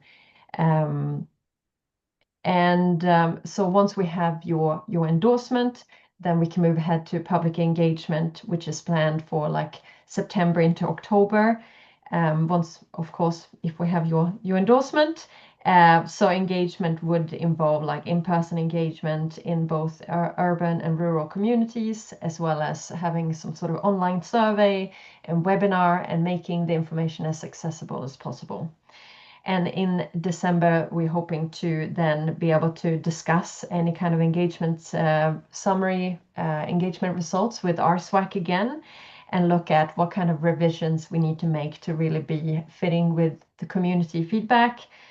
And then bringing back and preparing a draft amended solid waste management plan, first for the board to review and make sure that you're happy with, and then going out for public review for one last time. So hoping to have this all wrapped up by mid next year. Great. So with that, I just want to open up. I'm sure there will be some discussions on particular items or any questions. We can take that now. Great. Thanks, Veronica and Alex. Really appreciate your contributions today. We are on receipt. Just looking around to see if there are any further questions or comments. Not seeing any. Perhaps we'll dispense with receipt. Anyone opposed to receipt? And that carries. And there is a recommendation.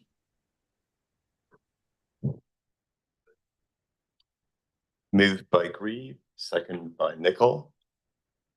And any comments on this? Obviously, this is not our final touch point. This is just to move it forward to engagement this fall. So nothing is set in stone here.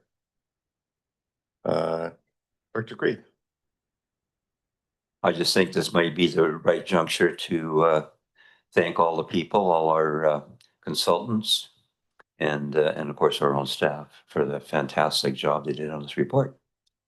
You beat me to it, but I appreciate the contributions of all, and just most particularly Sarah for leading this process. It's been a long journey, and your professionalism and warmth has been appreciated all the way along. So thank you. Yeah. And Director Morin, you had a question or a comment?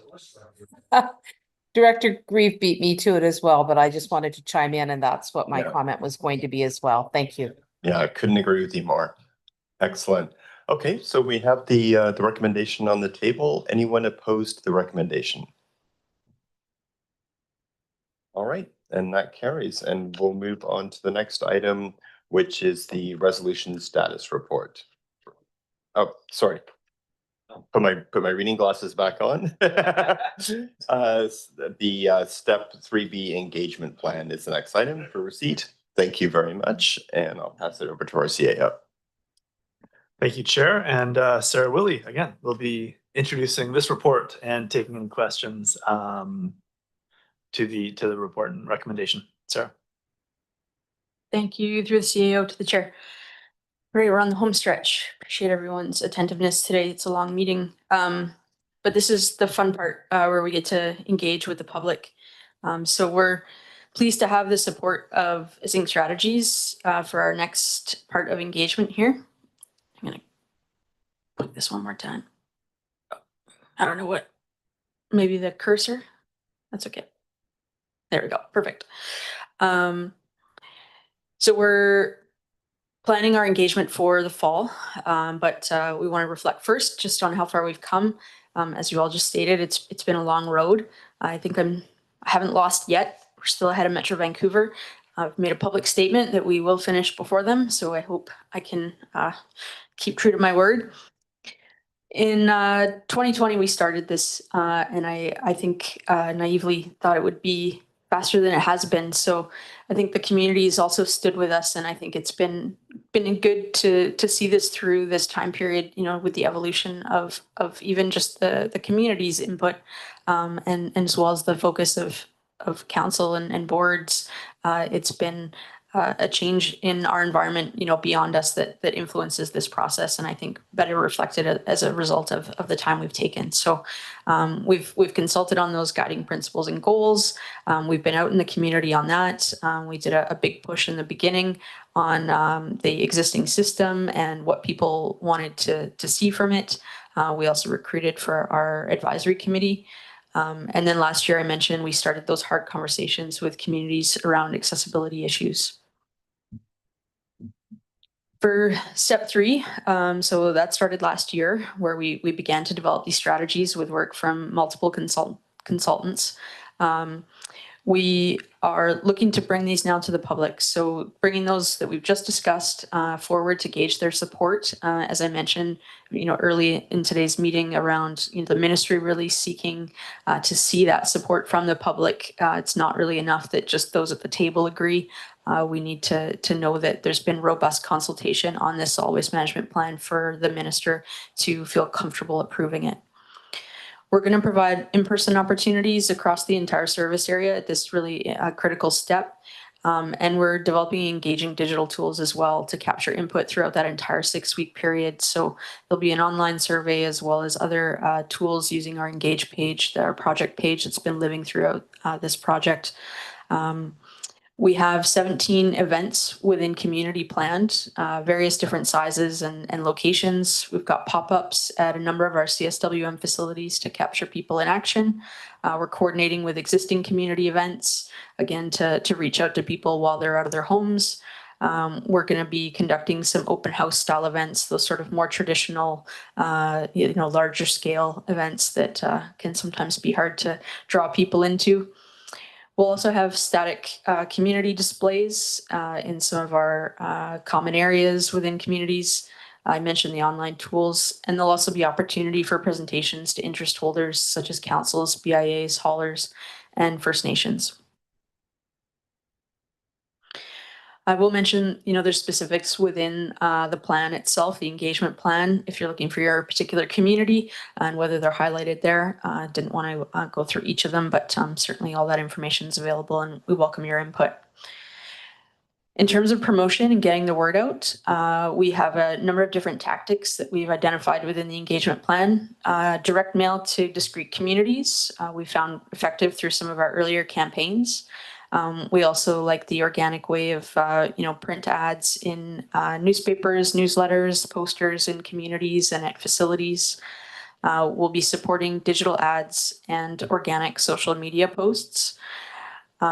Mentioned the pop-up static displays already. And then we have the community publications. And then for those areas that have the waste collection app, so a lot of our municipal partners and CSWM also has it for the Royston service in combination with Cumberland.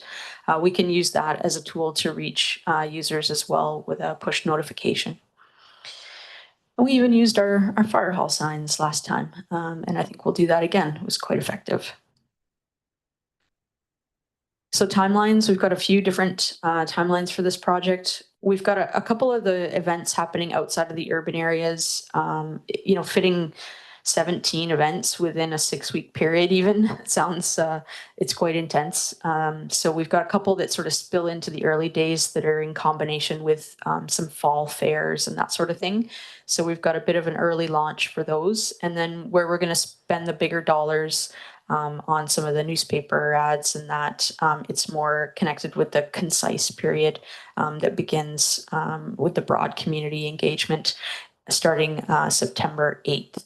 So that September 8th to October 16th is kind of what you'll hear out and about. And then there'll be some discrete select community announcements happening before that, and all the online tools will be available prior to the holding of those events in community. So all that will wrap up mid-October. We'll give Zinc some time to pull that information together, and we'll bring back an engagement summary report to the RSWAC December 4th meeting. And then to be scheduled, is traditionally a January 2026 meeting for the CSWM board that we'd anticipate this summary report coming back to you then. Help us get the word out.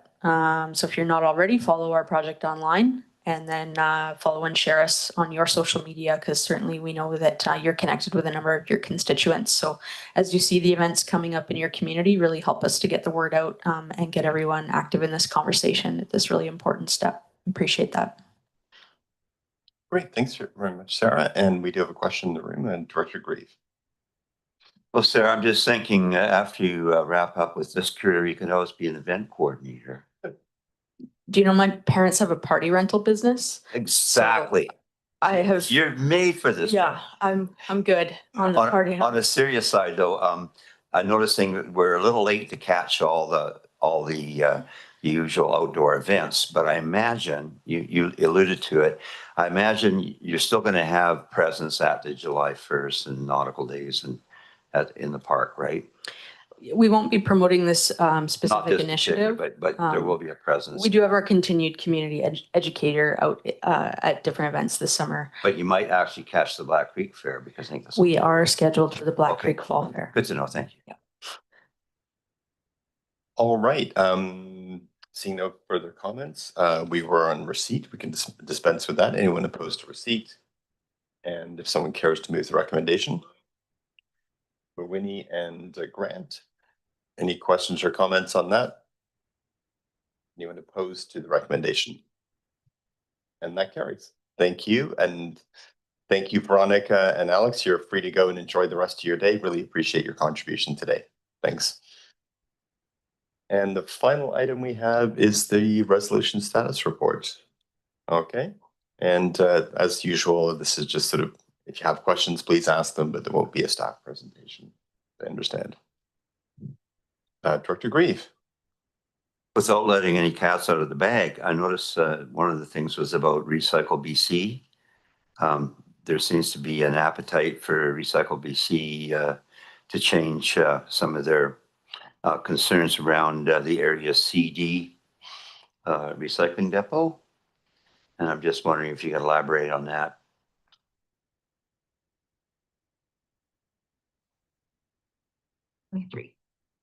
Thank you for the question. Previously, it was a hard no, but given the volumes we presented to them, just based on the material that's coming through the Oyster River Depot, it does have a business case to provide to be included as a satellite depot under the Recycle BC framework. So there's movement. It's not guaranteed, but they're willing to at least come back to the table.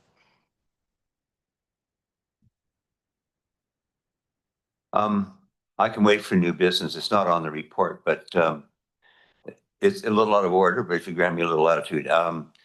AVICC this year, we visited the RDN waste facility and was very impressed by the technology they have with their shredders. And we heard from staff that it is definitely exceeding expectations. They're basically almost gaining another 50 to 80% of airspace by using this technology. And it's apparently it's about $800,000 a year to lease the machine, or you can buy it outright, but then you're stuck with maintenance. And I'm just wondering, is it on our radar at all? Because it would certainly go a long way to helping create a little more airspace in our facility as well. Through this last budget cycle that was approved back in April, February of this year and then ratified by the CVRD board in March. It actually included the procurement of a shredder. So we actually have it on site right now. We're one step ahead. All right, seeing no further questions, we're on receipt for the resolution status report. Anyone opposed to receipt? Seeing none, and I think at this point we'll simply move to termination and thank everyone for their time today. Moving second is everyone's putting their hands up for termination. Thanks everyone. Have a good afternoon. Appreciate your time.